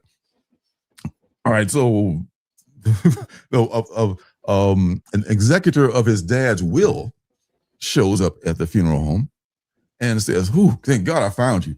Now I can unload this case that your dad left you, and I can get on with my life. So she gives him this big-ass case that's full of something, and he's like, oh, God, what is this? I wasn't really close to him. Like, not my problem. Here's your case. You're out of my life now. Off you go. The old man who was also searching for the artifacts and the creations that the mad scientist had created is hopping through dimensions trying to track down the guy. He's blowing people away, going to like laboratories where the guy used to be, and the equipment he has is similar to the kind of the mad scientist who's now dead had. So he can see like who was in the room before. You can tell that the book, the Omega book, is like has been in this room. I can tell just by my equipment. He's just like blowing people away in his path and disintegrating them, and they're not here. So this is what happens to Tesla. You never know. You never know. They definitely took his shit. They took his shit soon. The minute he died, it's like, you gotta confiscate all that stuff. He was on to something. Because Westinghouse, to get sidetracked a little bit, Westinghouse was it was like these two ways that electricity could have gone: the Westinghouse way or the Tesla way. They decided to go the Westinghouse way, and so Westinghouse wanted to make sure that I guess that none of this shit ever got the competition is just covered. That's a whole other story. A good story though. I enjoyed the Omega book. Cool story and art, and there's 2 approvals from Sleepy. So by this time, the chick with the 45 showed up at the funeral home. She's a little late because the priest has already left with the case, but she's terrorizing the people at the funeral home. They just spill it and say like, "Oh, he took a case, and that's all I know. So get out of here, please don't kill me." So she's going chasing this guy, just like the the jealous man who pops through portals.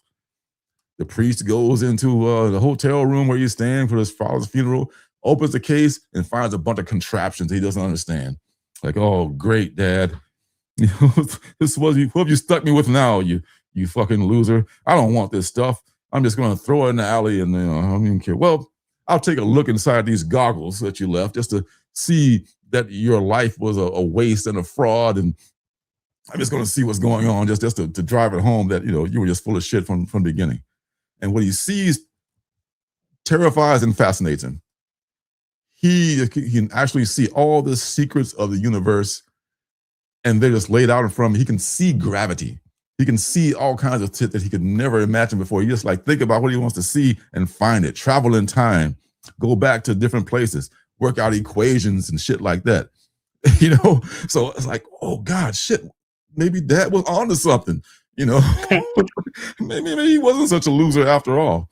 And then he sees all those monsters that end up killing his dad. Like this is a universe that Dad had discovered. And it led to his demise. Well, he pops out of that real quick and says, "Shit, I better just what am I gonna do with this stuff?" He's freaking out. But one thing he doesn't see is any evidence of God. And me being a man of the cloth and of faith, he's just rocked by that fact, well, I should see some evidence of God, right? Because about my life, maybe my life has been a fraud, maybe not the old man, it was me. He's thinking about all this stuff. And by the time he's thinking about that, he's, meantime, the woman with the 45 and the dude with the time dimensional traveling device is closing in on him. And I don't want to say what happens at the end, but he's starting to come around to what his old man was into, and he realizes now that he has to. I guess he's in this, whether I wanted to be or not, no matter how much I hated my old man, I'm in this shit now. I don't know if he's really aware that people are after him, but they are after him, and the event that happens in the end may help him around with, come around to that. So yeah, Omega book, like those guys say, like Sleepy says, is worth picking up, man. Pick it up. It's good. It's Mad Cave goodness once again. Mad Cave. I am very glad I pre-ordered that. Yes, sir. Yes, sir. You'll enjoy it. Next is speaking of Kristen Curick, a celebrity writing a book or writing a comic book. Here's one from Miss Marvel. Oh yeah. I didn't know that. I like Kristen Curick. Kristen Curick, yeah, she's from Smallville. Yeah. Yes. That's what goddamn, what's the book I just showed?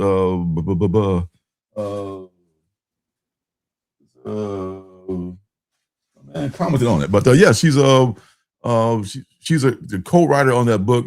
But Miss Marvel, Iman Vellani, wrote this all by her lonesome. Chachu.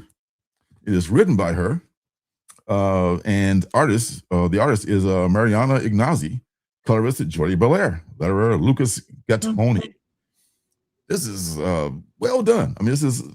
For a celebrity, you can tell that she's got some kind of experience writing before. She's not just an actor.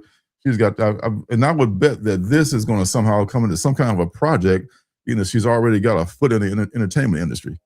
So I would say that look out for this at some point. Is anybody else get co-credited for writing, or is she the sole? Wow, she is a sole writer. That's what I'm saying. Very good. Mm-hmm. See, Christian is working with some other people, For example, Berserker was exactly. What's his name, and Matt Kent. Right. So okay, a very strong crutch to be held up there as a Matt Kent as your co-writer. It's like real hard. So yeah, sure. Keanu had the idea for the series and for the story and the character and all that, but it's Kent. I'm sure that laid it all out for him. Yeah, This begins in 1979 in Los Angeles, California, and this young woman she's crossed the country. I think she may be from Canada. She's going to college in Los Angeles, and she figured she would look up her uncle, her Chachi, and see what's up with him. But he's kind of like the black sheep of the family. But she has discovered that this dude just recently married a celebrity. He married some actress. And she's like, showing up like she's the day before she's supposed to check into school. She's going to check out his house. And she ends up like spying on him with spy glasses, with binoculars and shit. And somehow she freaks out and she rams the car of his wife's car as she's leaving, because she's trying not to be seen, and she's doing a horrible job of it. So she, in other words, this is her stepmom. Is this her stepmom? Oh, this woman, is her aunt by marriage. Okay. Because the Chachu is her uncle. Okay. Her aunt by marriage. And she's, she looks a little bit like Vellani, but she's probably a little bit of her inspiring herself right there. But she's kind of squirrely. The comic connoisseurs love it, man, appreciate it. And she just messes her car up, just jacks it all up and shit, and the uncle's like, okay, well, who are you again? Like, I'm your niece, like, shit, I wasn't expecting you. And so they kick it a little bit, and it's like, all right, well, I guess good to see you. Be seeing you. Like, well, I don't exactly have anywhere to stay tonight, so I was hoping that Chachu, that you would let me crash here tonight. So okay, fuck it. You got a room upstairs. You can just leave, because the wife was allegedly going to see her grandma, or her mamie, as it's called in French. I don't know what the fuck a mamie was. A mamie is apparently what some French people call their grandma. So, okay. I didn't know. So now she's going to see her grandma, and they just had a fight. The Chachu and his wife just had a little fight, and she took off to go see her grandma. And the niece is sitting in the bedroom. She's ready to crash out, and then she hears like a knock on the door. What was that? Bam, bam, bam, bam. Like, holy shit! And she wakes up. There's like a gun in her face. So shit. She gets to get up and oh great, this is odd to be awake in the middle of the night, by an armed intruder. So it looks like Chachu's father-in-law, who is seems like the financier for his wife's career, has come looking for. He knew that his daughter wasn't there, but he is like, I need you to find out what she's into. She's into something I don't like, and I guess Chachu is a detective on the sly, right? I mean, he's they don't talk about it much in the story, but he's actually a detective. So detective marries a famous actress, and has like a gangster for a father-in-law. And the father comes by there, and it's like, he called me daddy. Like, dude, no, Mr. So-and-so, I don't want to call you daddy, man. I mean, that's some creepy shit. And so he, and he talks to me into like, what you need to do is you need to go find out what his daughter, I forget her name, but Chachu's wife is into. And he said, like, I don't have a car right now. Well, your niece's car right outside, so it got 4 wheels, so off you go find out. Off to, I think it was Las Vegas, where she was going to visit her grandma, right? So, she's got school the next day. They take off on a trip, and they get to know each other, on the trip, and they're just kicking it like, this person that she was never in his life before. All of a sudden, on this trip from LA to Las Vegas, they get to know each other. They don't know the fact that she, and by she I mean the wife of Chachu, did not go to visit her grandma. Surprise, surprise, surprise. And there's some scandalous shit going on. I don't want to reveal that, but there's some stuff going on at the end here. And Chachu looks like it's got some legs. It's not wordy, but it gives you a lot of information, and it's to the point, and it's a little bit of a kind of a funny, it's bittersweet kind of a thing. It's a good book. It's a good first effort by a person who's not written a comic book before. Does it indicate whether it's an ongoing or a limited series? I bet it's a limited. I think it's a limited. So, yeah, I think it's a limited. Because I don't, even though it's a very good book, I couldn't see even Image, getting a celebrity writer, an ongoing never-ending series, but I think 5-6 issues probably will do it for this, and I'm here for it. Okay, got you. Nice surprise. Yeah, it's a nice surprise, man. Speaking of surprise, I'll try to segue any way I can. This is a book that you bought, my friend. Oh, this is how do you put it?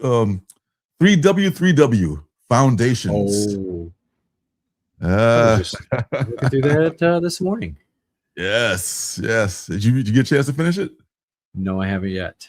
Oh, I tried to give any spoilers. Well, you know Hickman books. He's got charts and graphs sometimes. Good choice, right? Ross. It wouldn't be a Hickman book if we didn't have charts and graphs. We would get to that. Oh, so like 3W3M Foundations, which stands for 3 Worlds, 3 Moons Foundations. And this is written by, as Phil just said, Jonathan Hickman. And it is illustrated by several different artists. Mike Del Mundo and Mike Huddleston. And who else does it? Nick Spencer, I want to say. Yeah. Yes, I think so. Yeah. Yeah, Nick Spencer. So the art, art is just killer fucking art. I mean, just from the very beginning here. It opens with the typical Jonathan Hickman kind of a thing. the fable first of the charts 3 worlds. Charts and graphs. He must be really into mathematics, I'll bet, man. He's one of those, I bet he is. But thank God he's drawing comics too. Look at this opening artwork page is so phenomenal. Yeah. I love this opening page. Like, were you reading Black Science?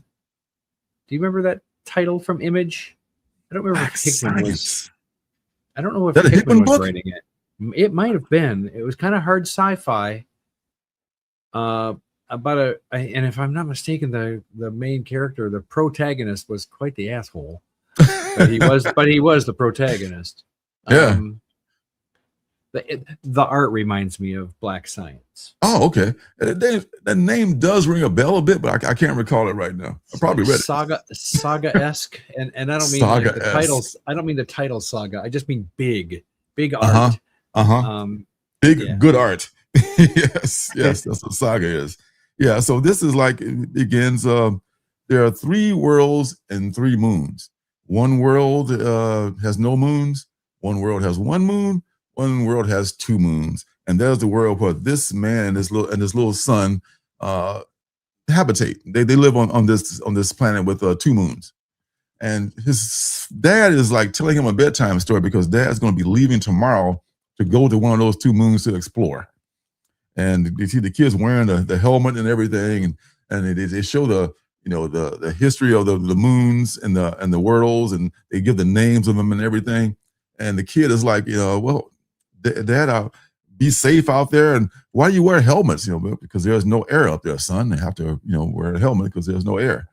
And it's like a really poignant page, like right after that, where he walks out. And he says, the son looks up to the moon, and they say that he never came home. Dad never came back from that mission. But the story does not end there. No. We're just getting started.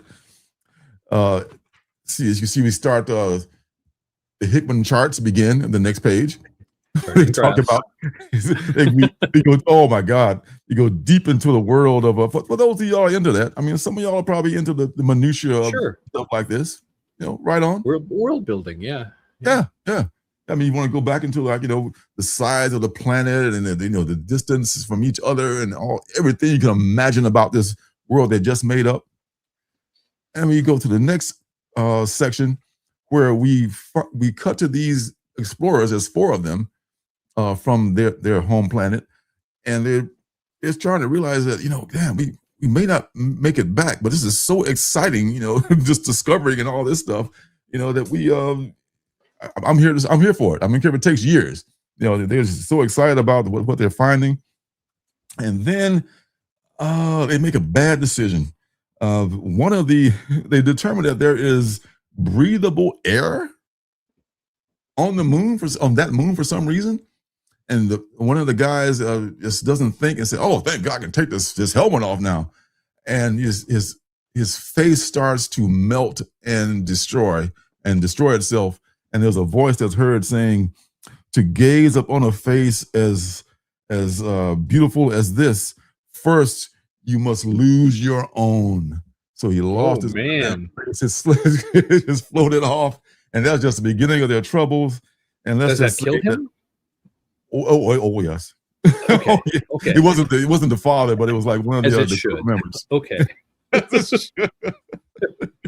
Okay. Wait, don't take off yet. Don't take it off yet. Don't too soon. And this is just in just this whole section where, you know, three of them were just like sucked down this hole, and they, for their own reasons, the powers that be saved this one guy who was this kid's dad. All right, so one of those powers that be is called the elk. Was it the elk or the I think he's an elk. The elk god. You know, it's like this deer-looking god. You know, they've got other different, you know, creatures there too, but one of them is a guy who looks like a deer, and they got all this power, right? And they start talking to this guy and then telling him why they're saving him, and they go deeply into it and shit. And at some point, his kid is at home sleeping, and he has like this thing where you startled awake, and he starts speaking this language, and his older sister comes in and says like, "What's going on?" We had not seen the older sister until this point, and she, "The dad's in trouble. I can feel he's in trouble, but you know, I don't know what to do about it." She's like, "Don't worry about it. If he's in trouble, I'm going to go get him." So he's like, "Okay, all right." Wait, big sis. This is dad who never came back. This is dad who never came back, but they don't know he's not coming back at this point. They just know he's been gone for a long time. Whoa, you know, because all the shit's happening up there. You know, they don't know what's happening. They just know that dad's still gone. But you know, the daughter says like, you know, she wants to be an explorer too. So if you don't come back, if he gets stuck up there, I'm going to go get him.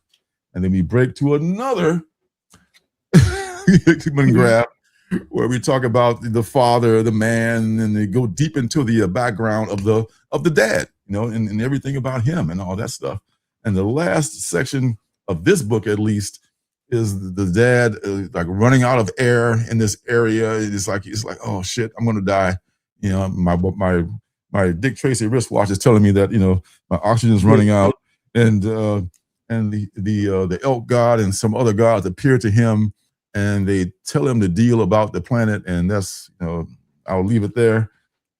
Man, beautiful. I mean, it's an $8 book. God damn, it's gorgeous. Magazine sized. Yes, magazine size. And high quality glossy paper. Beautiful book. Well, as you might imagine, well written and drawn by Hickman and those amazing artists.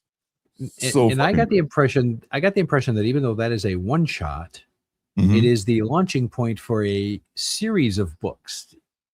You're correct, sir. Am I correct? Like correct, it's like a shared universe with many creators. So I'm wondering, will each creator have their own ongoing series or mini, or will they all team up together to put out the rest of the books that come out? I don't know, but more to come, right? More to come. Those are all good questions, sir. Those are all very good, valid questions. But I don't know which way they're going to go with that. But this is going to be a universe. This is a kickoff. Oh, I forgot to tell you, they got I guess the outline of this universe from their fans and subscribers. I guess maybe on their not on their OnlyFans. They're still Substacks. I think so. They got their ideas from the fans, and they took that and crafted this whole universe from all that input from their fans. It's just coincidental timing, I'm positive, but I thought it was interesting that the recent Spielberg movie, aliens reveal themselves as animals to us, and they're in that book like there's a scene in the latest Spielberg film where like a deer and a bird and stuff come walk into this girl's bedroom. Oh, is that the latest? Oh yeah. That's why with Emily Blunt. And is a star. Anyway, and so there are those aliens portrayed as those types of animals, woodland creatures and things, right? Yeah. If I saw that, yes. Yeah, I haven't seen the movie, but that makes timing. sense.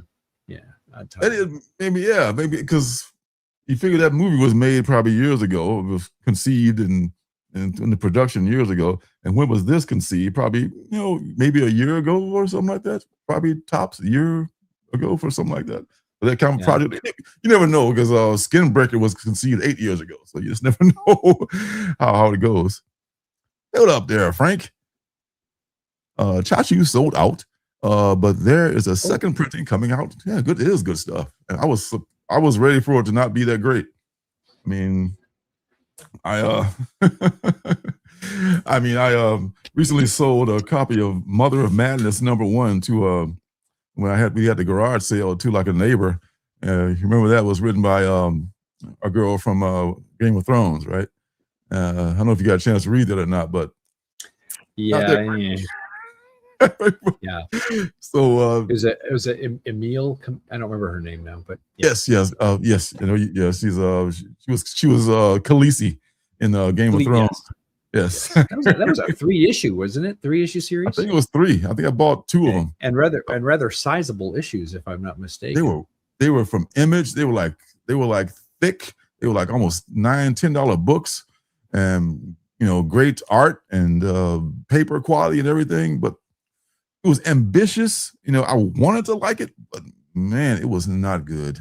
It's too bad, because I kind of roll my eyes. It's too bad celebrity talent doesn't usually have a good track record. It does not. So I mean, for Imani to hit like that, like whoa, this woman's got some, she got some chops. She knows what she's doing. Apparently, she more than just act. She can write too.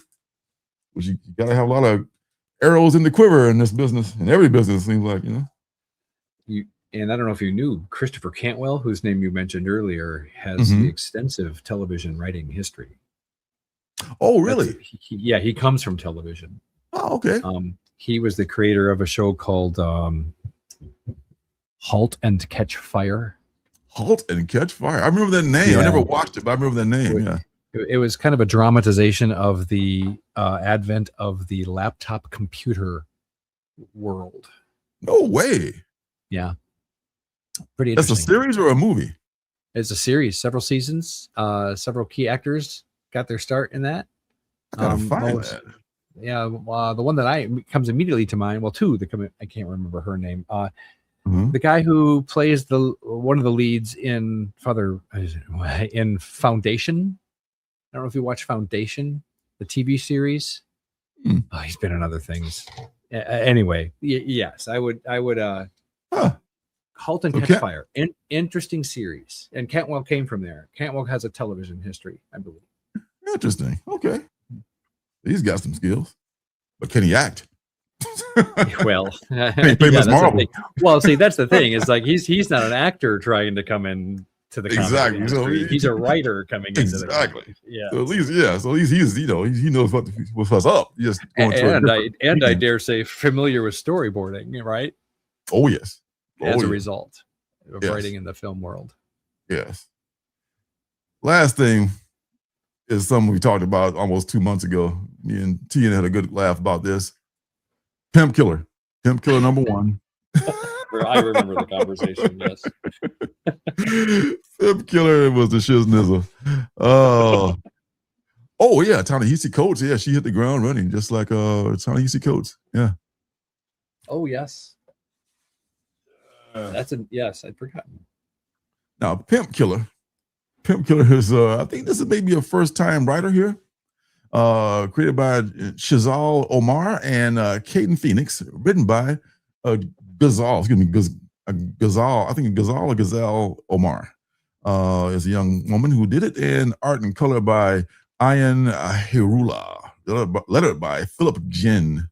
So, man, this is from Keen Spot Entertainment, Execution Posse Holdings. I tell you, I took a chance on this. Didn't expect much. I just love the name. It's not like, I how bad could it be? You know, I've seen some pretty bad ones before, and I can show you some if you like. You like me to. But this one is interesting. So first of all, we got L.A. Jones. L.A. Jones is the pimp killer. It's literally on her card, on her business card. Now here's my card, L.A. Jones, pimp killer. Call me up if you get something. You know, if you got rats and roaches, call me up. You know, I'll kill them. And she's sitting in jail, and looks her lawyer comes to bail her out because you know she's kicked some fucker's ass and got picked up for it or something. So you know the lawyer's driving her. You know, I guess kill the pimp. Yeah, to kill a pimp. You know, another day of killing pimps. You know, what's a girl to do? And so she, you know, her lawyer has bought her a burger, and she's eating the burger, and you know she's the most delicious thing she's ever tasted in her life. And she, you got a second burger for me? I told you to get a second one also. Okay, yeah, she got a second burger. The second burger she's taken to this girl she knows in a homeless camp, right? So because she, I guess they don't know that they don't say the connection that she has to this girl, but I'm assuming that you know she's probably been in the sex trade or something like that. Maybe she rescued her or something like that. So after she gets out of the car and you know, and he has a little briefing with her lawyer, who also is got some intel on her from the next pimp that she's going to kill, whose name is Lucky Strikes. I think his first name is is something that's like Luciano Lucky Strikes. So we got Lucky Luciano Strikes and as a pimp. Okay, good enough. And her lawyer's got intel on that, and she's giving that intel to her before she drops off at the homeless camp to drop off that burger. All right, she drops off the burger and gives out one of her business cards to the young homeless lady, which literally says, you know, pimp killer on it. You can see that on there. You can see it, like, L.A. Jones, pimp killer. You know, I got these printed out by the, you know, by the 100, you know, from Zillow or from yes. So that people put the cards up.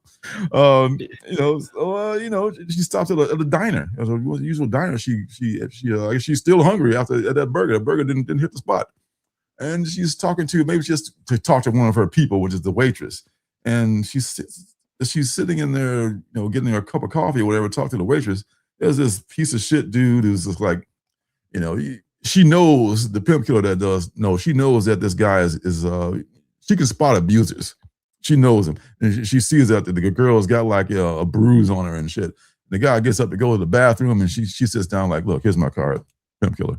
So you might want to get with me if this guy is still going to be, you know, giving you shit, so I can help you." And the guy comes back like, "What are you, bitch? What are you doing here?" Like, you know, just she grabs him by his nuts and beats him up, and it's a whole thing. So it's typical just to show that, you know, she means business. She beats up the pimp killer. She beats up the pimp.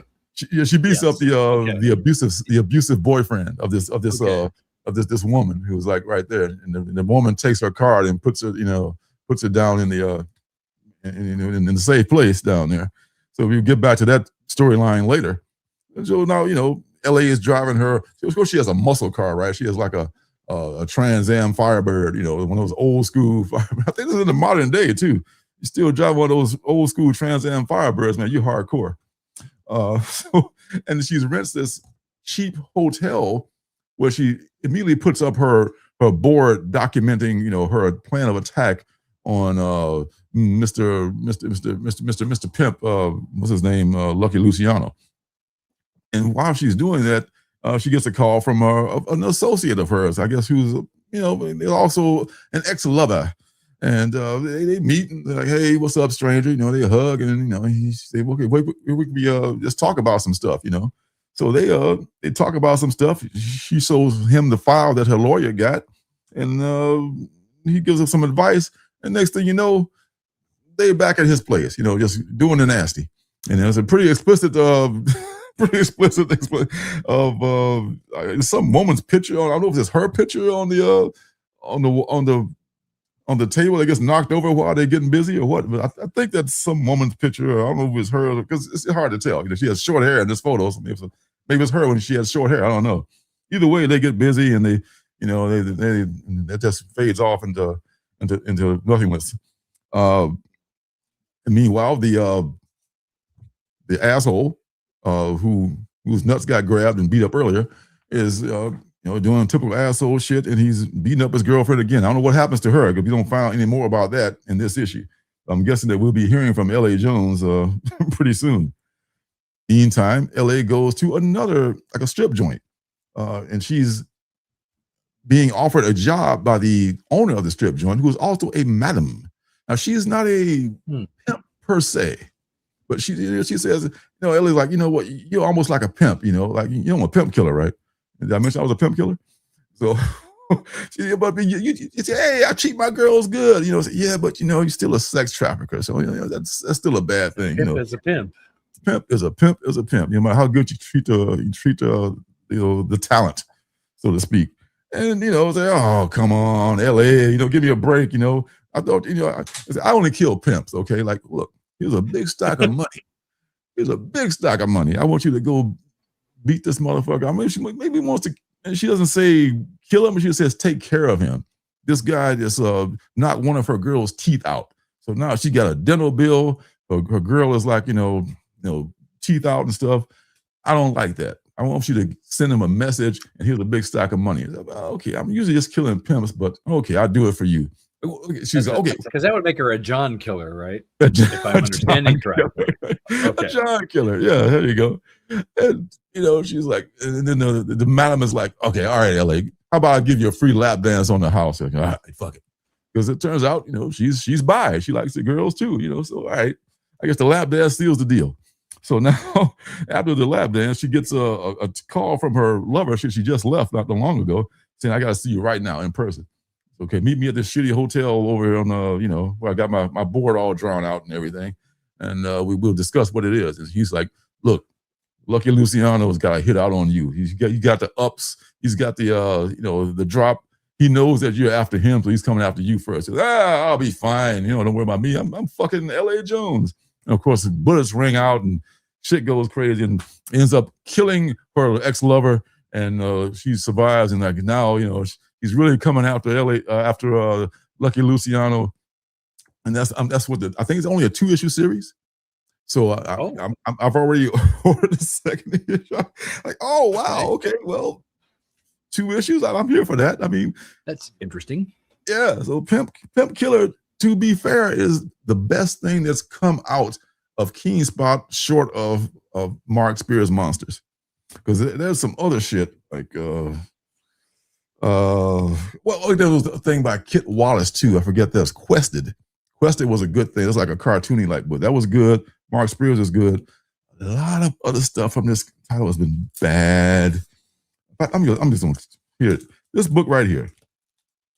I pre-ordered this book months ago, much to my chagrin, and this is my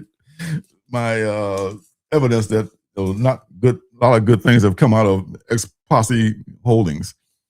It's Papa Duke #1, the first print from 1925. And this is I thought it was a metal cover.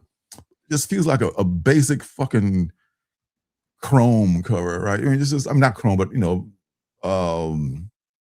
was it foil cardstock? Thank you. The foil cardstock. Thank you. It is not metal, and I paid I paid way too much for this goddamn book. I feel like you can tell instantly by the way it's attached to the rest of the book. How so? Is it just folded around? Is it just that it's not a metal cover then? It's not a metal cover. I think I'm pretty sure it was touted as such. If it's a metal cover, it literally would be a metal cover. You could not fold it or roll it. I've got 2 metal cover books, and I have to be very careful with them. A, so that I don't tear them off the rest of the book.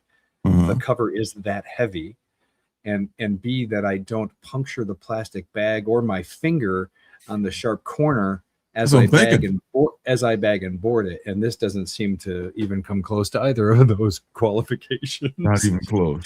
Not even close. And this metal covers I've been familiar with are almost 3 figures, if not 3 figures. How much did that cost you? 3 figures, like $100? Yeah. Oh no, I would have just started a riot if I paid $100 for this thing. This is only like about $20. So I guess it's just I just thought it was a metal cover. It was just like an overpriced chrome foil cover. Right. It's beautiful art. I don't know who these artists are. The cover artists are, because it's a flip cover. It was a flip cover. They do that flip cover shit like there's no tomorrow. Who is the artist who cover? I don't know. But either way, I was fooled by the foil cover and the flip cover. This is a amazing cover here for Papa Duke. Papa Duke interiors, man. This is the interiors for Papa Duke, and the art's not great. Story is much worse. The story is way worse than the art. So when you say flip cover, do you mean flip book? Like there's two stories depending on which? No, just cover. It's put a different cover on. I'm not both upside down. Sure. I didn't say that, Now, just the book is the same. It's the same book. It's flip the cover, and I thought, like, oh, this might be cool. Papa Duke, so, number one. Pop quiz. You are a price guide editor. Which cover do you show? If I was a price guide editor, I would show this cover 1,000%. But this is the backside, which is crazy. This they're used for the A cover, which is like, it's okay, but this is clearly the star. This is clearly this is what sold me. Like, holy shit, that's a cool ass cover. They had this cover on a different edition, which I probably should have got for less money because I've been out of a little bit less money. But it was just like, okay. I don't like to bring up bad things. This is not what's bad. Yes, true enough. This great cover, terrible book, but this is what's good. And There's always a silver lining. Always a silver lining. Pimp Killer just blows that book out of the fucking water. I mean, this may be this person's first book. I never heard of them before. Ghazal Omar. But it's not, it's not Jonathan Hickman, but it's it's a damn good book. It's what it is. It was entertaining. I read it, and then it was only like it was $6. Their books are a little overpriced, but it was good. I mean, it was the best thing, like I said, since Mark Spears and Pimp Killer number 2. I'll be looking out for it. Now we'll read it. So that sure was good. Cover price for that one? Cover price for Pimp Killer? For Pimp Killer, $5.99. That's wondering, since it's a 2-shot, is the combined cover price of both issues the equivalent of a graphic novel? You know what I mean? Or a damn near. I mean, of an Image graphic novel. I mean, Image puts out trades for like $10 in some cases, but some trades are like $20. I guess depending on your printing costs and your budget and how much you want to pass on to the consumer. But man, I think Pimp Killer, you can get Pimp Killer for less than cover price. It's still worth the read, which I suspect some copies might end up being, in the dollar bins and discount bins. So I would pick it up for that, Quick question, and I'm gonna guess the number is low. What percentage of titles that you read every month have a letters column? Oh, damn, that's a very good question. Or even 40? Okay. Oh, really? That many? I think I'm maybe giving them too much. I mean, maybe 35. Okay. Percent, 35, 40%. Yeah. I was going to say, or a letter from the editor. Oh, a letter from the editor. Those are much harder to come by. Okay. Because I know you read a lot of indie books. And the reason I ask, obviously, you read a lot of indie books, and by their nature, and maybe correct me if the assumption is incorrect, but most indie titles are miniseries. True. So if they're only like 5 issues, we'll say a 5-issue miniseries or a 6-issue miniseries, by the time issue 1 has hit the rack, and you even have the chance to write a letter, issue 3 is coming off the printing press and going to the distributor. Correct. Something like that. Sounds about right. Yeah. Which means there's only 2 issues left that you could even get a letters column into, unless you're printing letters from people who you have given advance copies to. That's all. I'm over. That's why I'm thinking that most letter pages only appear in ongoings. I mean, because otherwise, like that very logic you gave right there, like by the time you get to issue number 5, stuff from issue number 2 are just about arriving, maybe, because issue number 1 probably not going to get there until like 3, right? And sadly, I think of most indies as being limited series because mostly, I don't know, because they don't have the And not that it's a bad decision. They can't commit to making it ongoing just because of finances alone. Maybe, I don't know. That's why we get a series of miniseries. Well, let's hear from a comic shop owner. True on the letter column, but I think ongoing indie books are more likely to include a letters column than corporate comics. Oh, okay. I would agree too. Oh, I don't think that used to be the case. I would agree now. I enjoy letters pages, and I enjoy letters from the editors because it's more of a personal touch from either the staff and or the talent of the book that I'm enjoying. Yes. That's all. I want to say that a book like The Scumbag by Rick Remender, I think that may have gotten a letter page eventually, and it went like to 15 issues. So that was like a long series, not a mini series. So sure, that may have. But yeah. I don't believe that, say, like Exquisite Corpses did not have a letter page. I'm pretty sure it did not. It did not, because it was a 12-issue series. So I guess it was a choice by the publishers or writers, maybe too. So. And now that I think about it too, maybe it's just the sign of the times. Instead of a letters page, hey, thanks for showing up, Danger Room. Hey, instead of see you next as week. A sign of the times, instead of a letters page, there's just a web forum on the creator's site. I don't need to write a Substack or something like that, right? Yeah, I don't need to write a letter. I can just get on the forum and talk to the creator on their own forum. That kind of. That's the beauty now. So now, I bet most communications between readers and the magazine is probably done by email. I bet. Yes. So at best, a letters page is really just reprinting an email they got. It's not even really a letter. Exactly. I mean, in the old days, that's snail mail, man. That took forever to get a letter in the letter column. Did you get a letter printed? I did. Do you? I never did. No. Okay. You did? What book? Yeah, I did. I have a letter printed in Howard the Duck magazine, issue 3, commenting on Howard the Duck magazine, issue 1. Do you have that magazine? Do you have a copy of that magazine? Yes, I do. Yes, I do. Bet you do. And sign of the times, they printed my real name and snail mail address. Nice. They doxed you. Yeah, back in 78, 79, whenever that was. Yeah. Well, before doxing was a thing, man. Good times. Yeah. People, now you got to shield everything from the crazy public. That's just insane, man. Yeah. All right, so I got a new setup. I got the it doesn't matter to you viewing at home there, but I got my tabs on the side rather than at the top, and this makes the books look bigger. I think it's a good thing. Kind of like it. First thing we're gonna look at is Battle Beast, because this is, I want to say, the 12th issue for sure, but I think they're going on. People are asking like a lot of questions. The main cover looks so much bigger when you do it this way too. People are asking questions down in the comments about, hey, what's going to happen? Is this, obviously none of them died, and it's too early in the series to chuck Battle Beast in the prison. So, I don't want to know the answer to those questions because I want to find out, because I haven't seen the original Invincible series. Just realized almost all of the second trade for this series will be the entire conquest fight, which is pretty awesome for a book like this. Yeah, so I guess, yeah, that's pretty cool, huh? What's the name for that? Deconstructed?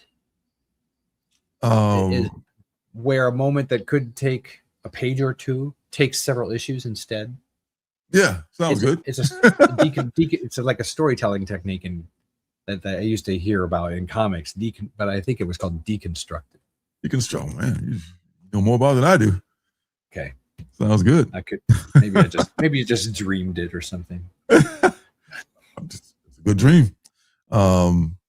This is a cover from Pop Culture Comics, Hive Comics, Smash Comics, Racha Lynn, foil version, not metal.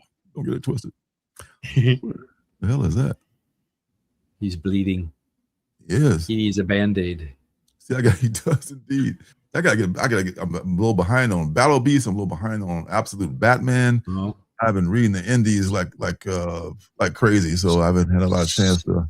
So, do you read all the Invincible Universe books then, or at least Invincible? No, well, Invincible has come to an end. Invincible. I didn't know that. Okay. Yeah, Invincible is a finite series like Sandman and the Boys and all that shit. Yeah, so that's what I love about that shit. You're like, oh, great, it's not going to go on forever and ever. You know. I only just now I'm starting to discover the animated show. Really? Have you started watching it? Yeah, the first couple episodes I've seen. Yes, I really like it. I like it too. I'm just now getting to the last. Well done. It's so well done. It's violent as hell, but yes, good. It's good. I mean, it's like, somebody even for me is a little violent. Oh God! Oh, those guts flying everywhere. I hate to say it, I'm one of those people that has an aversion to animated stuff.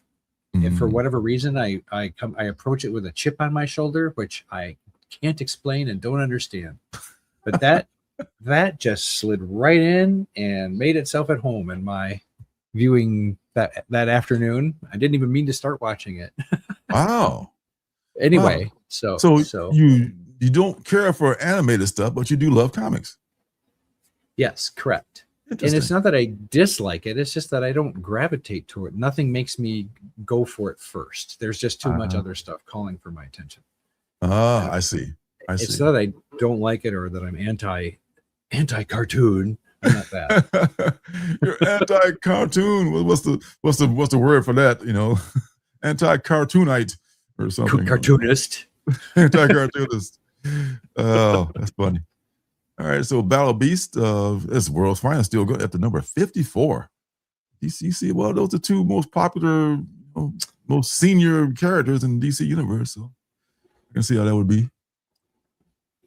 Oh, not to jump on another mainstream book, but New Titans are heard. Somehow it's lasted 38 issues, but they're finally bringing Static into the bunch. Oh, interesting. Is that the first time he's been in a DC title? First time he's been on the Titans. I mean, he's been maybe the first time he's been out of the Milestone universe. Well, that's what I mean. Yeah, because this is obviously now he's in a DC book as opposed to a DC imprint. Yes. Okay.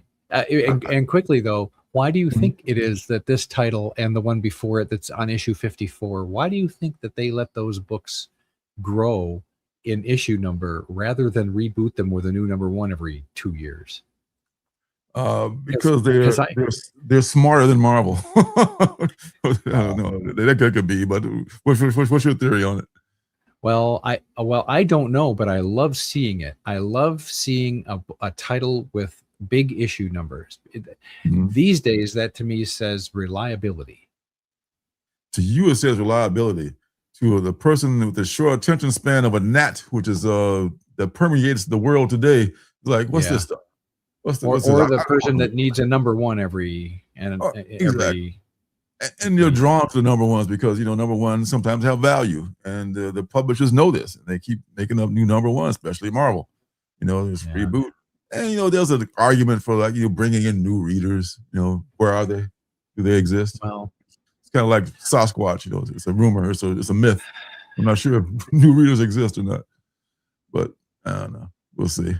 I don't remember the exact analogy, but it was something like, people are coming on to Law and Order. Every year, people start watching Law and Order, but that show's been on forever. SVU. So, yeah, see? SUV. How many spinoffs, blah, blah, blah. So many. So that works. Why can't coming in at any point in a long-running comic series work? Well, one example I would give is I tried to jump into Teenage Mutant Ninja Turtles. I followed. I subbed to it for like a year, and I was getting all of them. I was like, it was nice. So Rosenberg, who took over Spawn, asked McFarlane for a new Spawn number one. He said no. Really good. I'm like, good for him. Yeah, just take over the title, man. Just take over the title. It's because they have the Scorched. They have other Spawn titles. They have Rat City. So they had added new titles, but they want to reboot this. I hate that. Uncanny X-Men, like one of the hottest issues was number 94. Oh wow! Ooh. How about They didn't need a number. They didn't need a number 1 to reboot the X-Men. Didn't need it. If it's a good story, that's all. If it's a good story, it should sell itself. Word of mouth. One would think, but I don't know. I think the dumbing down of America has a lot to do with that, but that's just. I agree, and a lot of money grabs from the big two for all your variants. 1000%. Yep, that's what's happening right there.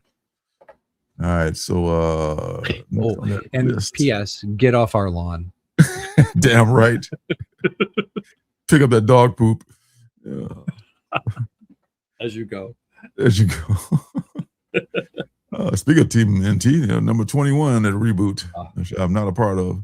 Yeah, I tried to get into that, but I'm just so much stuff in the TMNT universe that had happened before, and then other people were, oh yeah, I remember when so and so was there. Like, who is that? Who's Jenica? Who's I don't know who those people are, And I tried for a long time, couldn't do it. Because that was the first time I ever bought a Turtles book, was with this reboot. And the creator who was originally on the first issues, I think, left with number 12 or 13. Mm-hmm. I only got the first 6. I was excited to try the Turtles, and then didn't.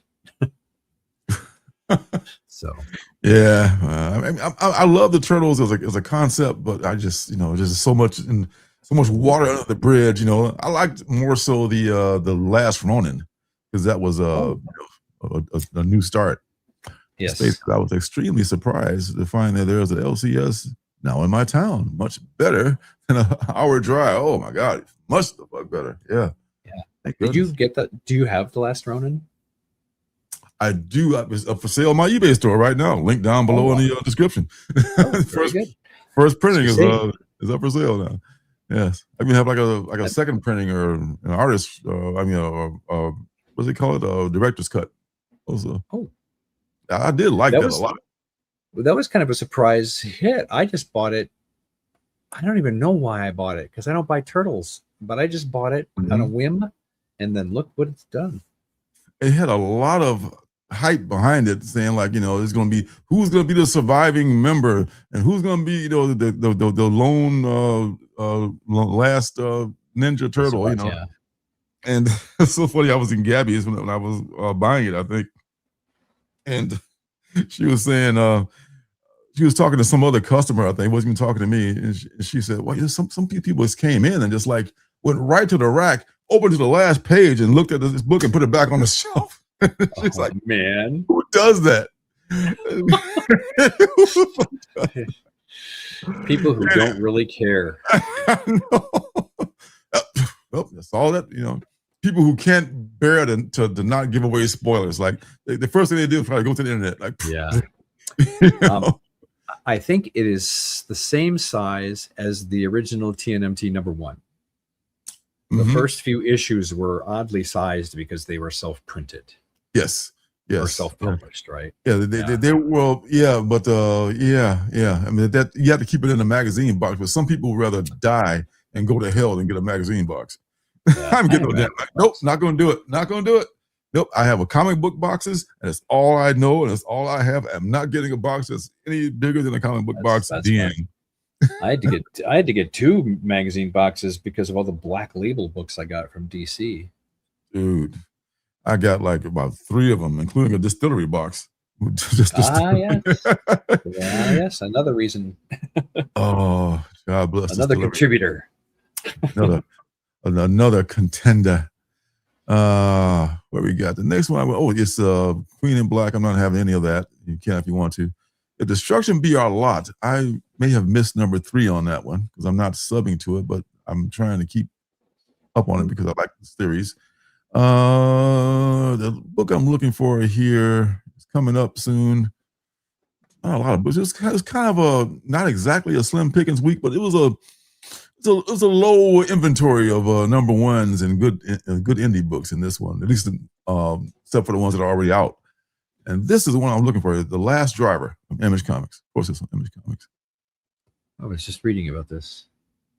The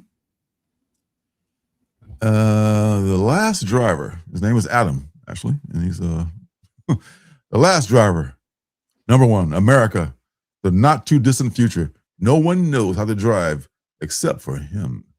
As technology in America advanced, cities began creating the grid, a robotic transportation system that not only made cars obsolete, it made them illegal. But an outlaw named Clutch, last name Cargo, has no choice but to get behind the wheel one more time, which starts out as a race to save his granddaughter's life, quickly turns into a rebellion against technology, fascism, and the future of a divided America. Superstar artist and longtime gearhead Sean Gordon Murphy, who's done all that good stuff that you can see there. Oh, he's always good. Yeah. Yeah, he's good. Writes and draws this highly anticipated ongoing series. I wonder what happened with him. I mean, for a while he was hot as fire, man. He was like, wasn't he doing like the alternative Batman storylines? Yeah, the Batman, the White Knight, and all that jazz. That's probably what happened to him. Is that Absolute took over? yeah, absolutely. Well, absolutely. Just, nobody was, the kind of Batman. But I really liked Punk Rock Jesus they showed, and I don't remember the other one that was on there, but yeah. Mm-hmm. Yeah, he's got some good stuff. He's one of those guys that, like, did he also do the Plot Holes? I want to say he did the Plot Holes too. That's an indie book. It doesn't ring a bell. The Plot Holes, because he's got that style. He writes, draws, inks, all that shit. Letters, all that. He's one of those guys that's just like manic, and he's a fucking gearhead too. When does he have time to sleep? Jesus. When does he freaking have time to sleep? There's some extra covers here. Corin Howell. Where is it? Oh, there it is. Corin Howell. That's pretty cool. It's load. Yeah. The muscle car. That's a Mustang. Can you toggle? Oh, it lets you toggle between covers. Is that what it's doing, or are you toggled on the next title? What happens if you click next right there? Let's see. Does it take you to the next book or the next cover? Next cover looks like. Okay. This is who this is? Doesn't say. Who it is. It usually says who it is. It says the other covers. What happened? That's what happens when I backseat drive. That's okay. Let's go back and see what happens. Yep, back to that same thing. See here it says, where is the guy? Where's the cover we just looked at? Where is that? It's just gone. See, I think it moved to a different. I think it moved to a different issue, not the same issue. That must be what it is. It must be issue number 2. That's what it is. Yeah. So there's what do you call the Corin Howell, that nice Mustang fastback, and here's the back of the Mustang fastback from Sean Gordon Murphy. It must be a wraparound because clearly the front is got the front of the back's got the front of the car on it. I used to want one of these cars, I used to want a fastback Mustang so bad when I was younger, man. Could never find one in good shape, didn't have the money to buy it. So this is a book that to me says one of the target audiences are car aficionados, right? People who enjoy vehicles, and but to me that seems like it would be challenging to, I don't know, accurately, properly, rewardingly portray driving and automobiles in the print medium. That seems to me automatically would be an extra challenge. I don't know. For the reader? No, for the creator. Oh, if the creator is a fucking gearhead mega talent like this fucking guy who loves cars and knows how to draw. I mean, who is that? John Buscema did the Silver Surfer covers. He said he hated cars and goddamn skyscrapers. But I guess what you got to draw in Marvel Comics: cars and skyscrapers. Okay. Depends on the artist. A lot of people. I don't like animals. I mean, to draw animals. They don't like to draw cars. To draw buildings. It's but they always say lean into what you don't like, then you'll get better. The space case. Everything in this book will be sideways. Oh yeah, is he doing it and he's doing it in the landscape? Is it landscape mode? I believe it is. I believe it is. I like landscape comics when they come along. Too. But man, Echo Lands is the last one I'm aware of. Echo Lands is one. Did they mention it here? I don't think they mentioned it in the description even. But I heard somewhere that it's going to be a landscape series, and that's going to be. I don't see how he's going to do that. There's all these covers look like they're like portrait, vertical.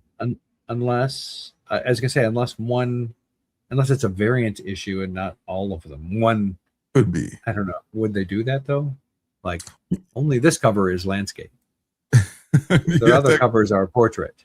But all these covers look like they all should be portrait. It's like this clearly this first appearance of a Cable, I think, right? Is it Cable or the first? It kind of has a.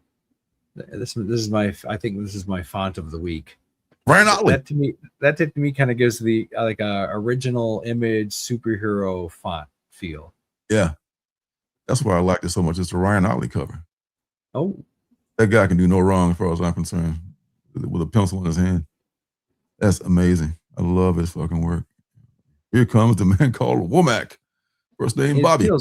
It feels noirish, except for the colors. Yeah. Or a different color palette could make it feel more noirish, I guess. Yeah, it could be. It could be. Yeah, but it's still amazing. I love this guy's work. Oh, right. Sideways. Cover will be regular. Sideways will be regular. Yeah, this Matteo Scalera wasn't bad either. This is 1 in 25. We've seen that one already, but yeah, I love this one. This fucking character right here. I love that. Is that a cover? That's the cover. That's one that looks like the splash page. That's interesting. This is a 1 in 25 Matteo Scalera cover. And they got like a Boston the album cover homage in there, For you old folks. Remember that band? More Than a Feeling. More Than a Feeling. Back when this car was hot back when that song was out. Well, you had that car, man, I tell you, if you had that car when that song was out, boy, oh boy, it would just be the shit. You would be the shiznizzle. That would have been when it came out too. Yeah, that would have been the same era too. Yeah. Oh, yeah, that's amazing. Okay, so covers will be regular. Sideways covers get damaged in shops. Oh, I thought so. Oh. Okay. Yeah, because man, that makes sense. I think even if you wanted to make a comment, I know I agree with you. I think I remember was it Edgelands? What was the name of that book? Echolands. Echolands. Beautiful looking book. I have myself a couple copies of it. But those books just kind of like they're swimming uphill from the start because people are going to be fighting. I don't want to read this like that, Plus the store owners don't want to display it. I mean, how are we going to display this? It's like it's not a children's book; it's a comic book. They're meant to be upright and like this, But how we are. Yeah. That's too bad because before it's a comic, it's art. Yeah, true that. You're like, okay. True that. But what are you gonna do? That's like, do you want the movies you see at the theater to be like this? Oh no, you want your movies at the theater to be like that. This is why. I mean? This is why Janet knows my pet peeve is I detest people filming in portrait video. Yeah, portrait video. And that's everything. Amateurs. Everything. That's we what? We decide to not fight it. We just gonna go with it because it's like turning around a freight train, or stopping an ocean liner or some shit. You turn around an ocean liner, stop a freight train. You just can't do it. It's taking off now. It's the thing. I'm never gonna say GIF. It's GIF. That's right. That's right. Once again, get off our lawns. Yes. Let me shoot my GIF. And I'm okay with that. I'm okay with being that guy. I don't care. I do not care. All right. So next book is going to be, I believe this is the final issue of Lucky Devils, possibly. Lucky Devils number 9. The Lucky Devils completes its descent into the deepest depths of hell, the 9th circle, the home of the most treacherous souls. Hell is in revolt, and Earth ain't far behind. a battle between good and evil like you've never seen as this hellish adventure comes to an end. Finally, like 2 years later, I want to say. I think they had some issues. I think the Ryan Brown may have had some health problems or something. I think that's what happened. And that's why they had to do that. Oh, and here's only one B cover, and that's the Tim Seeley Hot Stuff cover. Oh, that's cool. Boy, Tim Seeley's got quite the history. He does. He's an interesting fellow that I'm aware of. He's been around. I've been getting books from him since I want to say the early '80s. If maybe that long? Maybe mid '80s. That's Ryan Brown. Tim Seeley. Oh, Steve Seeley. Excuse the fuck out of me. Steve Seeley. Okay. Sorry. Never mind. We are not relations. Steve Seeley. I know Tim Seeley. Okay. It doesn't look like his style. What's the 8 Billion Genies follow-up? The Lucky Devils. Oh, Regicide? Oh, Lucky Devils is. Mm-hmm. Yeah. Lucky Devils is what followed that up. Of course. Well, look at that logo. Of course it is. Look at the font. Mm-hmm. Oh yeah, 100%. And 8 Billion G's went 12, whereas this is going only 9. I think that was by design, but you know. I'm curious. I have to assume 8 Billion Genies cooled down. Number one, it was like the hot book for a while. It did cool down, but it hasn't come to the screen yet. So we'll see how it is once it finally gets into production, because it's been optioned long ago. You know, it could take years if to get something to the actual screen, if ever. Yeah. The book of comics that have been optioned is so long. Mm-hmm. Mm-hmm. It's discouraging how long it is. Yeah. Oh, this person here says, we're so close to the finish line. I'm so glad things seem to be going better for Ryan Brown, and this creative team was able to finish this book together. Oh, good. Nice update. Good. It is good. That's good. 8 Billion G's was awesome. I actually have not read this since issue number 1 or 2. I've been stacking them, so I got another serial I got to read and just blow through, but have not finished it yet. Next is Bug Wars, the next series. I'm not sure if this is a one-shot or not. Let's see. Let's find out. Bug Wars has been on hiatus for a while. Yep. The backyard battlefield heats up, and it's even more brutal and bloodier than before. Superstar creators Jason Aaron and Mahmoud Asra return to this savage suburban epic that feeds money. I Shrunk the Kids through a war grinder and marinates in the Conan-flavored myth and mayhem. That's pretty much it. 6 months after the yard ran red with insect blood, uneasy which actually is like goo, not blood. Uneasy peace is shattered as ancient enemies rise from the woods. Corporate extermination forces close in, and Slade Slaymaker, what's a cool name, huh? Is dragged back into a brutal world. Slade. If that is your real name. Is dragged back into a brutal world where roach knights ride, squirrel armies gather, and survival means choosing your sides in a war no human was meant to fight. Welcome back to Bug Wars, the coming of the War Doom. Thank you very much. The War Room, or War Doom. Where we at with Bug Wars? Here we go. Is there more than one cover here? Did you read Bug Wars #1? No, I have never heard of this before, but it sounds interesting. Yes, I have never heard of this before. What? Oh yeah, there's any commentary on here? Yeah, Jason Aaron. It was a decent. I think this may have been option as well. It could have been option. There's Slade Slaymaker and Sidney Slaymaker. I think you pronounce it Aaron. Double Aaron. Yeah, Jason Aaron. As opposed to his brother Triple Aaron. Yeah, and Transistor Aaron. Transistor Aaron. Yeah. Transistor. All right, just keep going stepping there, big fella. Don't sit on my thing. There you go. Good stuff. Good spot. It's Cat o'clock. Cat o'clock. You know it. Yeah, I mean this has been a good series. I didn't go past the first couple. There's a not safe for work one here. Can't wait to get to that one. Nicoletta Baldari has got a version here, which is interesting. Don't know who that chick is. What is the premise here? Did people shrink? Oh, here's the thing. This kid, his kid's father, did the kid come home to live with his mother or something like that? They live on this rural, area with this rural house with a big yard in it, right? And his father had come into some kind of a thing that helped him be able to shrink and go down to the world of the bugs, and they got this whole hierarchy.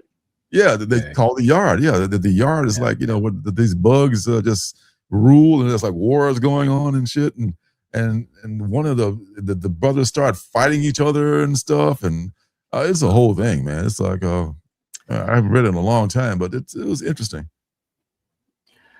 My biggest question would be like, what do bugs think about living in a world in which like big creatures like us could step on them from out of the blue? Oh, they hate us without even meaning to. Oops. They hate us, and they're not all like, they did not bugs like this. All of them, some are like, anthropomorphic bugs, kind of they're not exactly bugs, but they're bug-ish. Okay. And I think Jason Aaron decided that he was using his example of the way he grew up in an area like that, and he always envisioned, like when he was a kid, that it was a whole other world was down there, and he turned it into a comic finally. It makes perfect sense. Mm-hmm. And let's get to that dirty one real quick.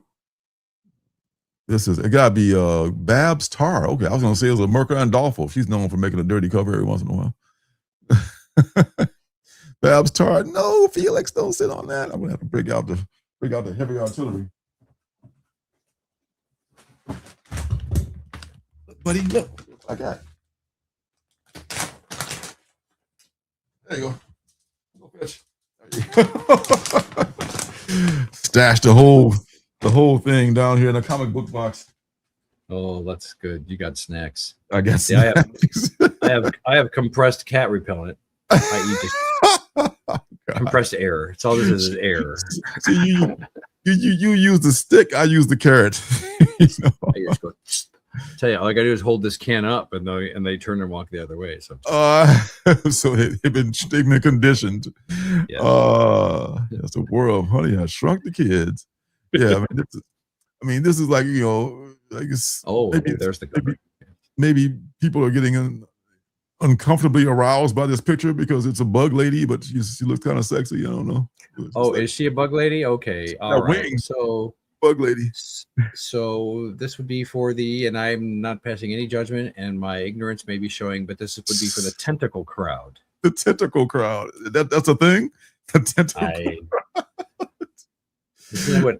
Is that not what hentai is? It could be. I mean, I'm not sure. I mean, there's so many divisions of. Here, let's Google it together. Yes, let's. It's today's segment. Let's Google it together. Yes. What kind of bestiality do you want to get into today? Let's see. The bug lady. Bug lady is kind of thick, though, I have to say. She looks like she's in pain. She does. Or some sort of discomfort. She is. I wonder. It's because she's a bug lady. Yes. Lady. That can't be any fun. No. This is Christian Ward, 1 in 25. Okay. This or Naked Bug Lady. Choose. You must choose between one of the two. All right. This one, yes. This is my choice. This is your choice. Yes. No, I'm not gonna lie. Lean toward the Naked Bug Lady a little bit. Oh, okay. Well, I'm just basing it based on the fact that this woman does not look like she's undergoing. Oh, she's in pain. Pain or discomfort. Yes. It was the pain. All right. Where are we at here? Is it a vampire book right there? The Which Darkness. The dark. This is. I'm not sure. This is. I want to say Mark Silvestri's character, who is not a vampire. But remember the darkness from like way back in the 90s? Sure do. Yep. This is Mark Silvestri has rebooted his character. I don't think he's a vampire. I think he's like some kind of other kind of a supernatural kind of a, deals with the devil or darkness or some shit like that. Yeah. That kind of looks like a angsty Hallmark cover. It does. And it's a typical unconscious damsel, being carried away by the monster, with the long flowing hair. I'm just a helpless damsel. Please help me. Help me, monster, with the long flowing sexy locks. I know, right? Come on, you tortured creature, you. Sorry, that's enough. I don't know. What am I missing, sir? I'm missing something. Welcome aboard. That's the second. Welcome aboard. No, not that one. Dispatched, number 2. I haven't read number 1 yet, but I'm anxious to do it. Vampirates. I mean, we talked about that last time. I think you weren't here, but we talked about Vampirates. Yar. Yar. Witness Point, I believe, was good. Man, where's that book I was looking for? Definitely not Stitch or Sketch Alley. How to Extreme Jewel Thief. Everyone loves a jewel thief. No, you can't sit on my thingy. I'm out of streets. Let's see. Oh, here's it. Shell Shocked. Okay, open a new tab. Oh. Yes. That's like the only book I was gonna purchase this coming week. One of the variants. No kidding. Shell Shock number 1.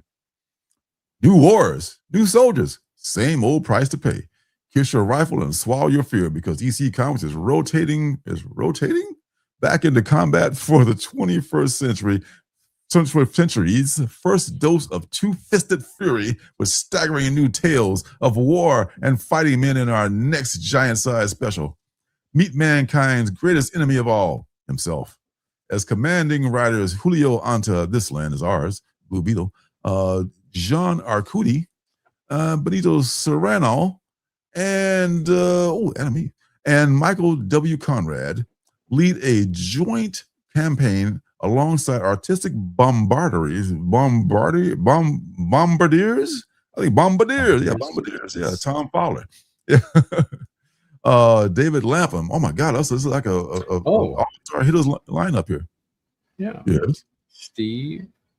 Albert Montes, Sean Martinborough, and you listen to all their accolades. I can never get through this. That will always bring enemy and ally, private and general, to the same reward in the end. A flag-draped casket, you got that right, and glory posthumously conferred. Plus, this 56-page testament to fortitude also features another all-time EC classic, painstakingly remastered and restored. What might that be, you ask? I ain't gonna tell you. You warmed yourselves, by the pirates of Shiver Superstores. You grabbed Outlaw Showdown by both red hot barrels, and you felt the poison touch of tortured hearts, but nothing can compare you for what awaits, or who you will become when you finally reach the front line. Here, there can be no peace, only shell shock. Man, they built that war book up, didn't they? No wonder you bought a copy. So the cover, it's like little skinny legs kid with shoes too big for him and his rifle, and a fucking bomb going off in the background as he craps his pants. Man, oh man. Which one did you buy? Bottom row middle.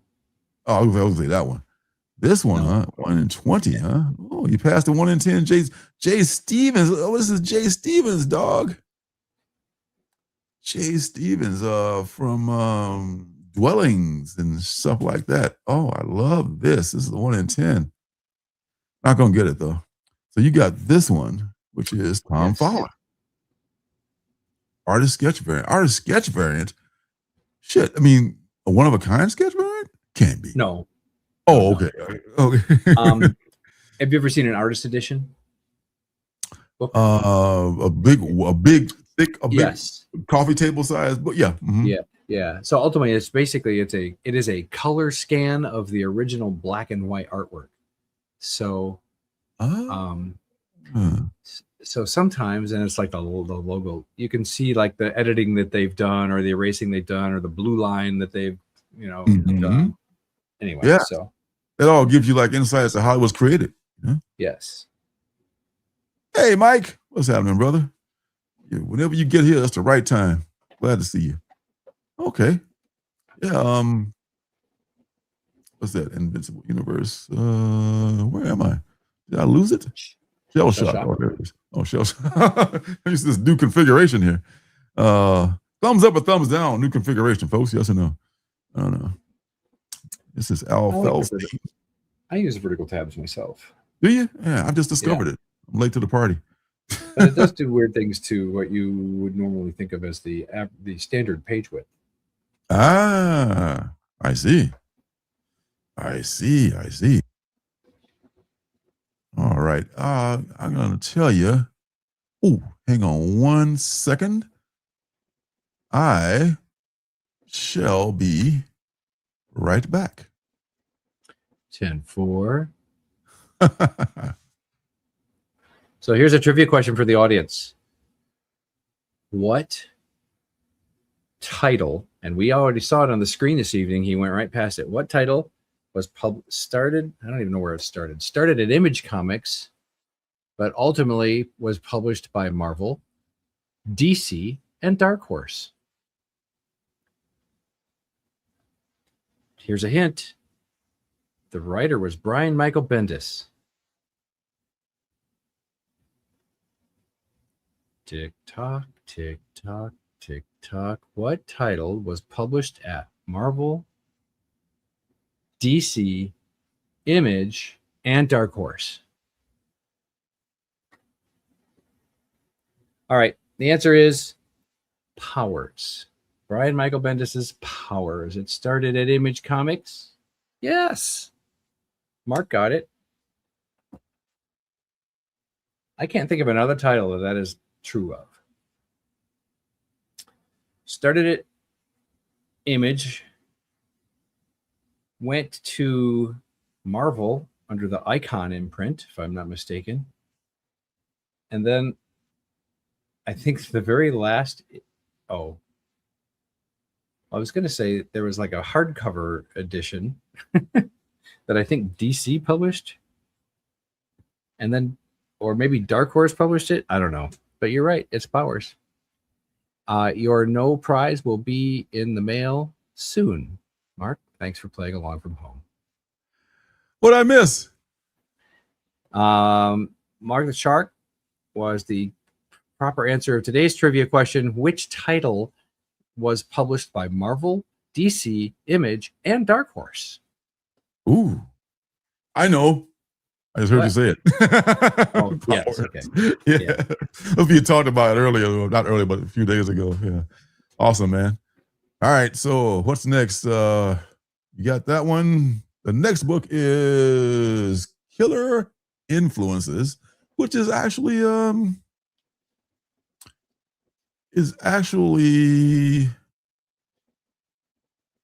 I read it, I think, last week, and I think maybe I talked about it last week too.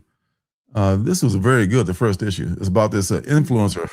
You know, influencer is unfortunately just a negative word these days. You know, influencer, the word influence is like, something bad happened, didn't it? Yeah. What happened to that with that influencer? You know, so it's like, but this influencer is not helping that perception any whatsoever, because this is a influencer that's partnering with a serial killer just to further both their careers.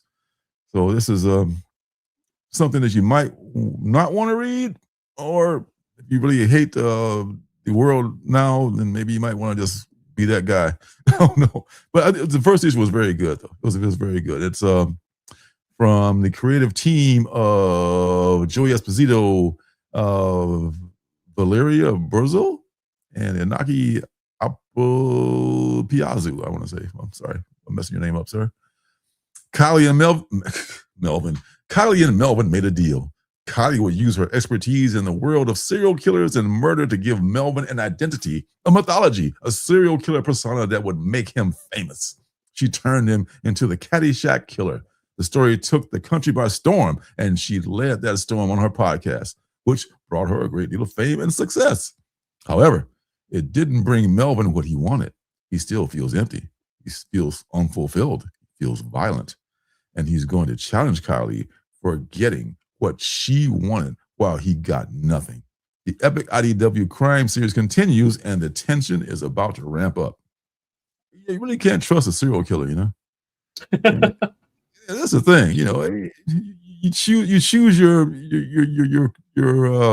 partners, and just might not want to choose a guy like that, you know, or a lady like that, you know. I don't know. I recommend this. IDW, I like their new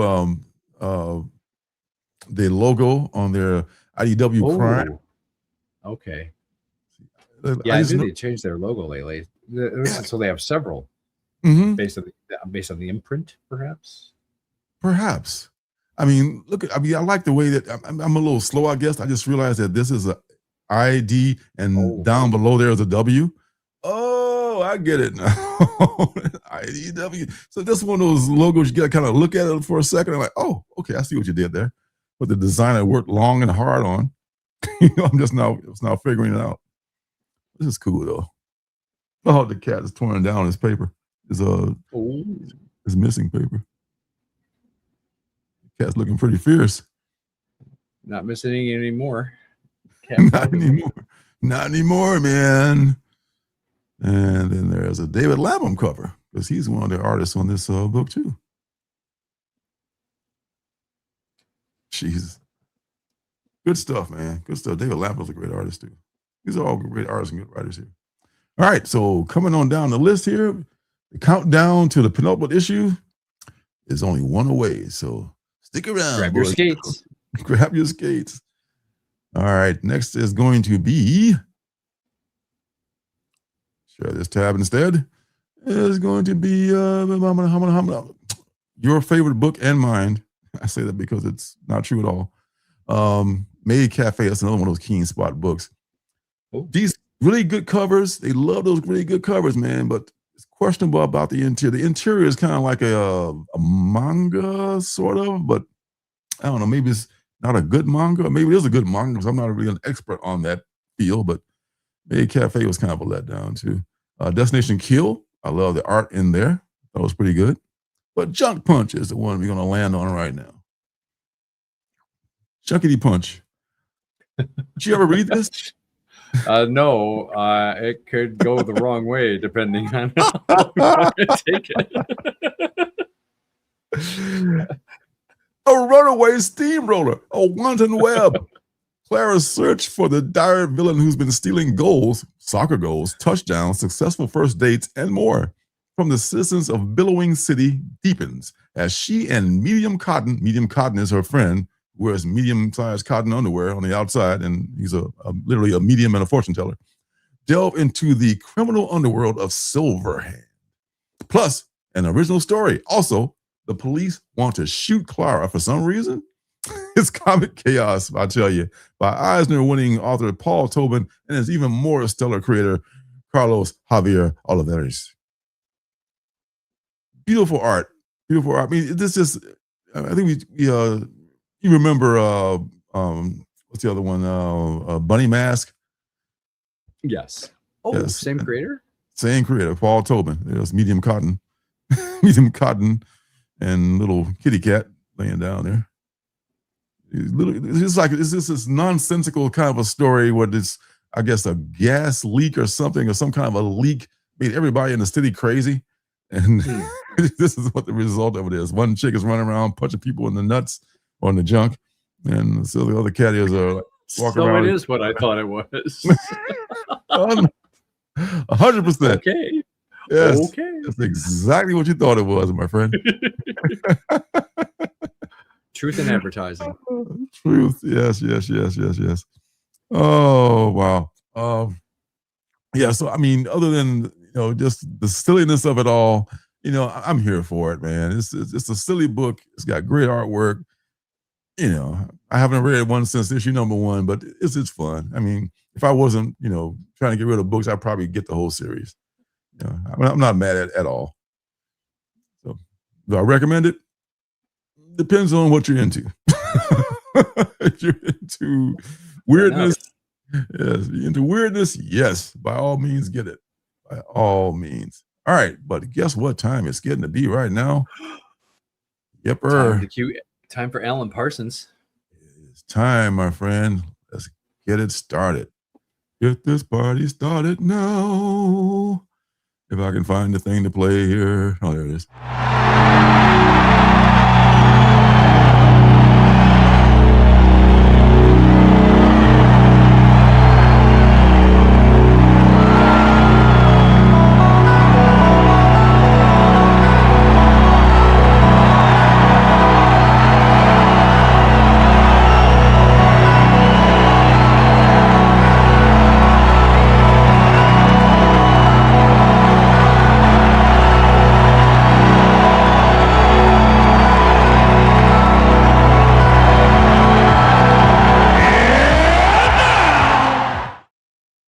And now it is time for the Penultimate Book. And this week, that book is called The Lazarus, or just Lazarus Order. There's no the. Lazarus Order, #1, is from Mad Cave Comics. And there was a preview of Lazarus Order. And what's that book I read? One of these books. Oh, Pimp Killer. No, not Pimp Killer. The other Mad Cave book that I liked so much. It slips my mind right now. Omega Book. Preview of that in that book, so you get a chance to check it out. Okay. Yeah. Check it out. I think you might like it. You know, it doesn't give you very much, but it gives you just kind of whets your appetite for it. You know, in a medieval world where illness can lead to horrific and monstrous transformation. Oh, I just buried the lead. Of course I did. It turns out that the Lazarus Order also has a trailer, and here is that trailer. Hey, Felix. Let's see. Here we go. You get but. I can find that trailer. I just saw it. Oh, here it is right here.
Nice. Yeah.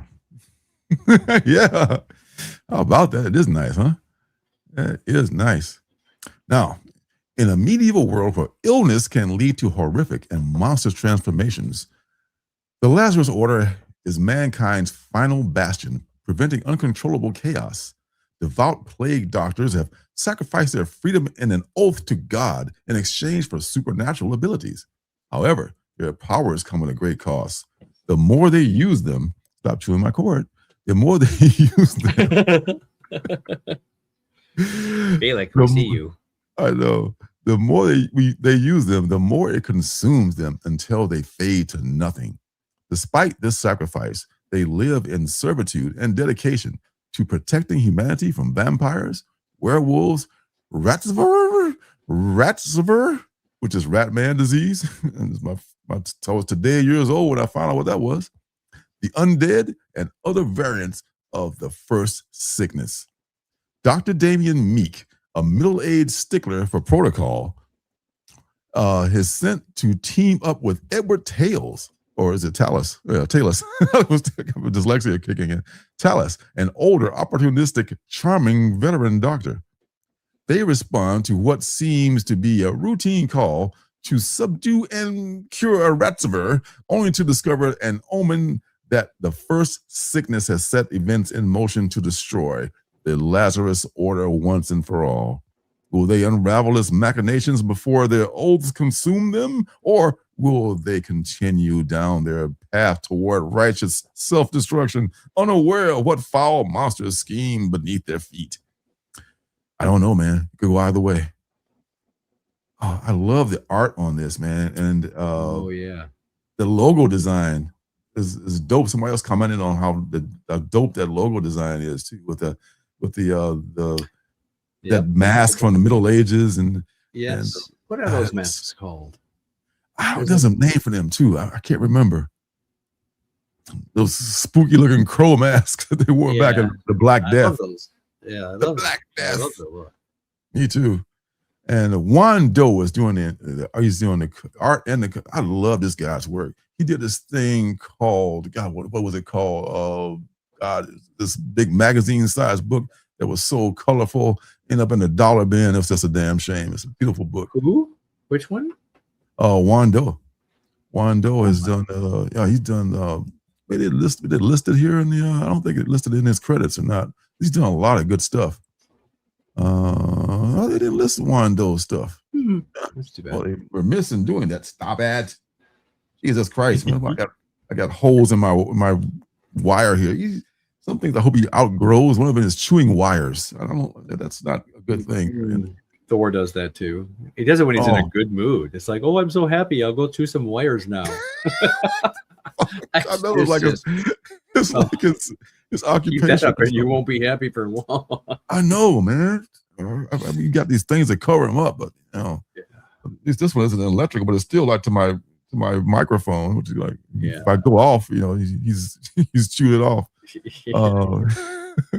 This is Marguerite Sauvage's version here of the cover.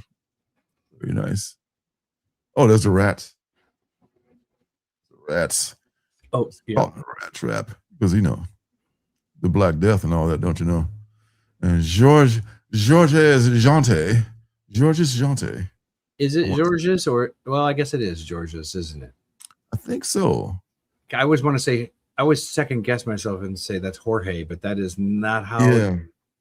No. It is tricky because sometimes it's pronounced, it depends on what language you're speaking. It's pronounced as a H, but I don't know. This is cool too. Yeah. So this is something that I'm definitely, I probably have already pre-ordered it. And stop that, you. And I think this is something. There's Mr. Jeantet here. So it's good looking stuff.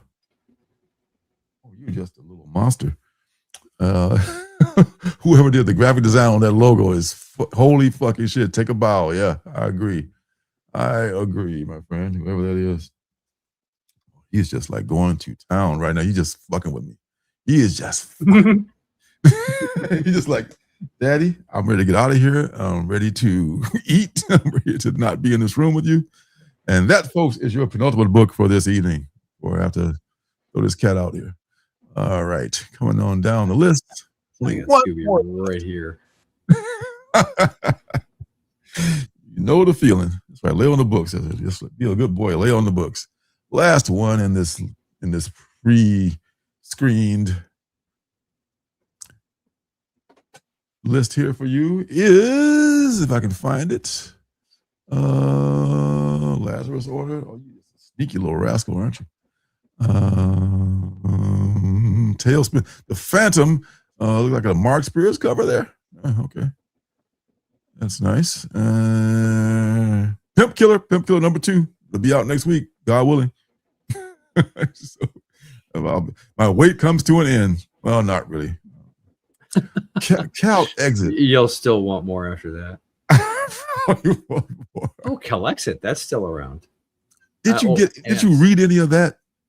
I got the first 1 or 2 so long ago. Oh my God. Cal Exit. And there was another book associated with it called something else. What was it? God. I forget it was. You know what I'm talking about? I think I will know it as soon as you say it. If you can think of it, I'll go, I know. yeah, that.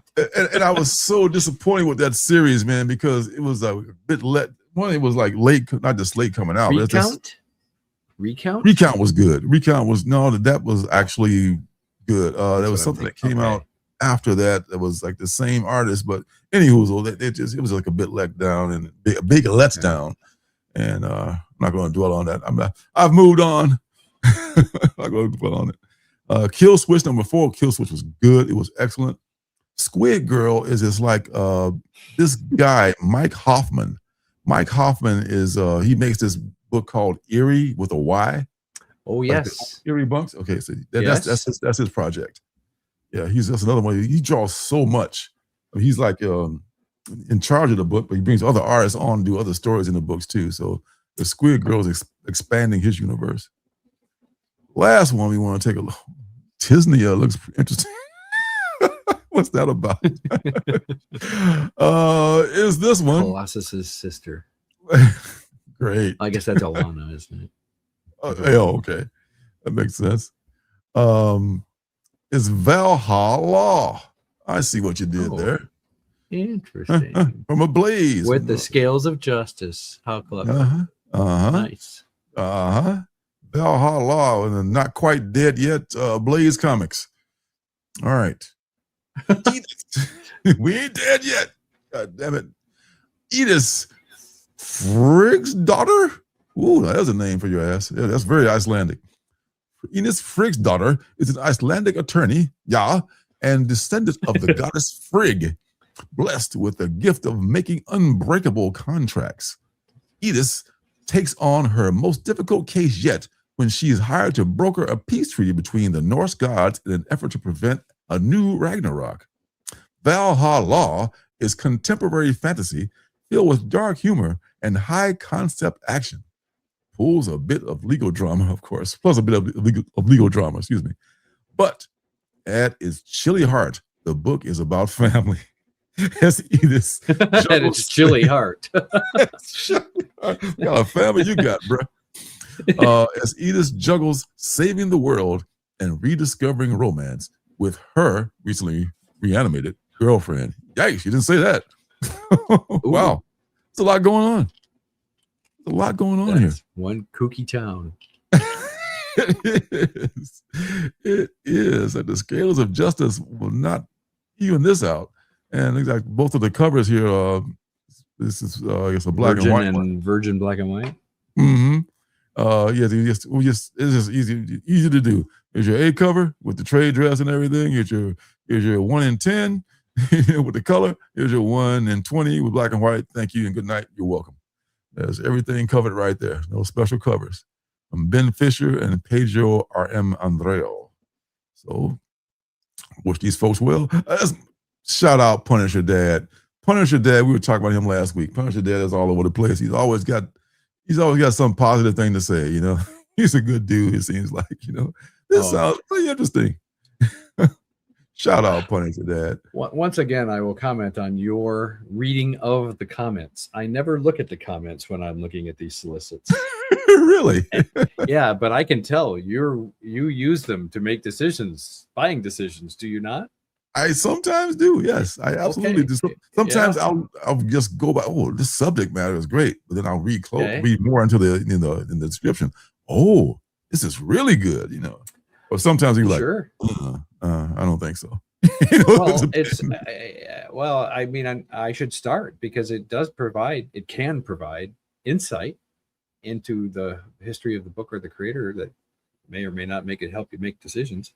Mm-hmm. So yeah, I just think it's interesting that you do that, and I never consider to. Hey, that's why we're a team, buddy. You know, we work together.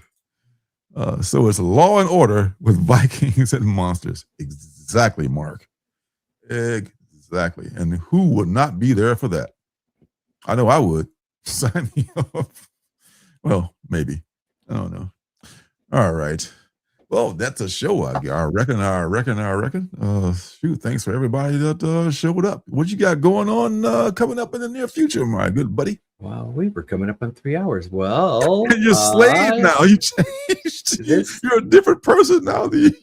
Oh yes, I'm Slade. Yes. Yeah, I got to take that name when you hear that show name. was so long that he changed his name. They call me Slade. Slade.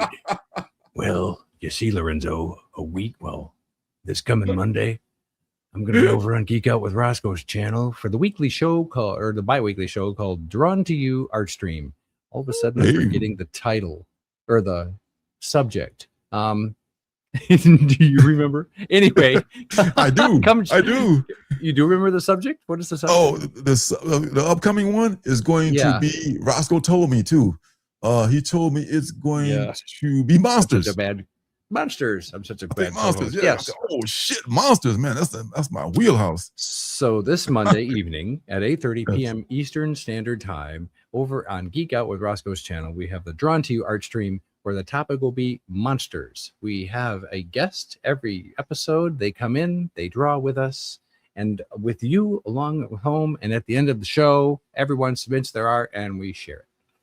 Yes. And because he doesn't show enough of his own art here, you can often see Lorenzo's original art on the Drawn to You art stream, as he is a frequent and welcome contributor. Thank you. And was even I blame myself. Was a great guest. You have some great guests on there. Yes. Yeah, I blame myself for not showing more art. Yes.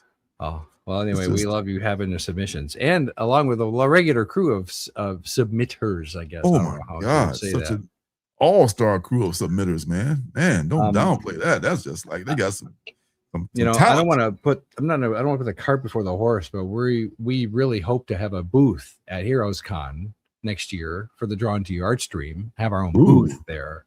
And at the booth, we're hoping to have like reels that are just on a loop of the episodes playing, and other promo stuff. But one could be like just a loop of all the submissions that's been coming in since that show started. That would be enough to.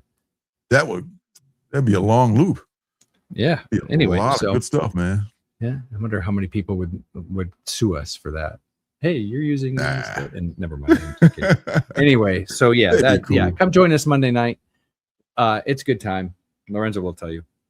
It's a great time, man. And sometimes Janet and I sit out at the coffee shop. I'm racing to get my work in before the final bell. It's like, by the way, it's time for this or that. So it means, oh shit, I gotta get it in. Yes, well, I tried to give you that warning, and you are notoriously one of the very last ones to come in. It's like I keep the door open for you. Is Lorenzo coming in this week? Duly noted, man. Thank you so much. It's like it's like in the movie Sinners. Keep the door open for me. I'll come right on in. Keep the vampires outside. All right. Looking at Mark the Shark's comment, Geek Out with Roscoe. If you look for that channel on YouTube, Geek Out with Roscoe. That's right. Geek Out with Roscoe. Yes. Excellent show. Excellent dude. All right. So thanks for everybody that stopped by. Thanks for those who are watching on the replay. We love you all. You know, there's a lot of competition. There's a lot of good content out here, and you chose to come here. We appreciate you. We sure appreciate you. So until next week, God willing and the creek do not rise, we will be back again with more fun stuff at the same time and the same channel. So until then, peace and love. Peace and love. Good night, everybody.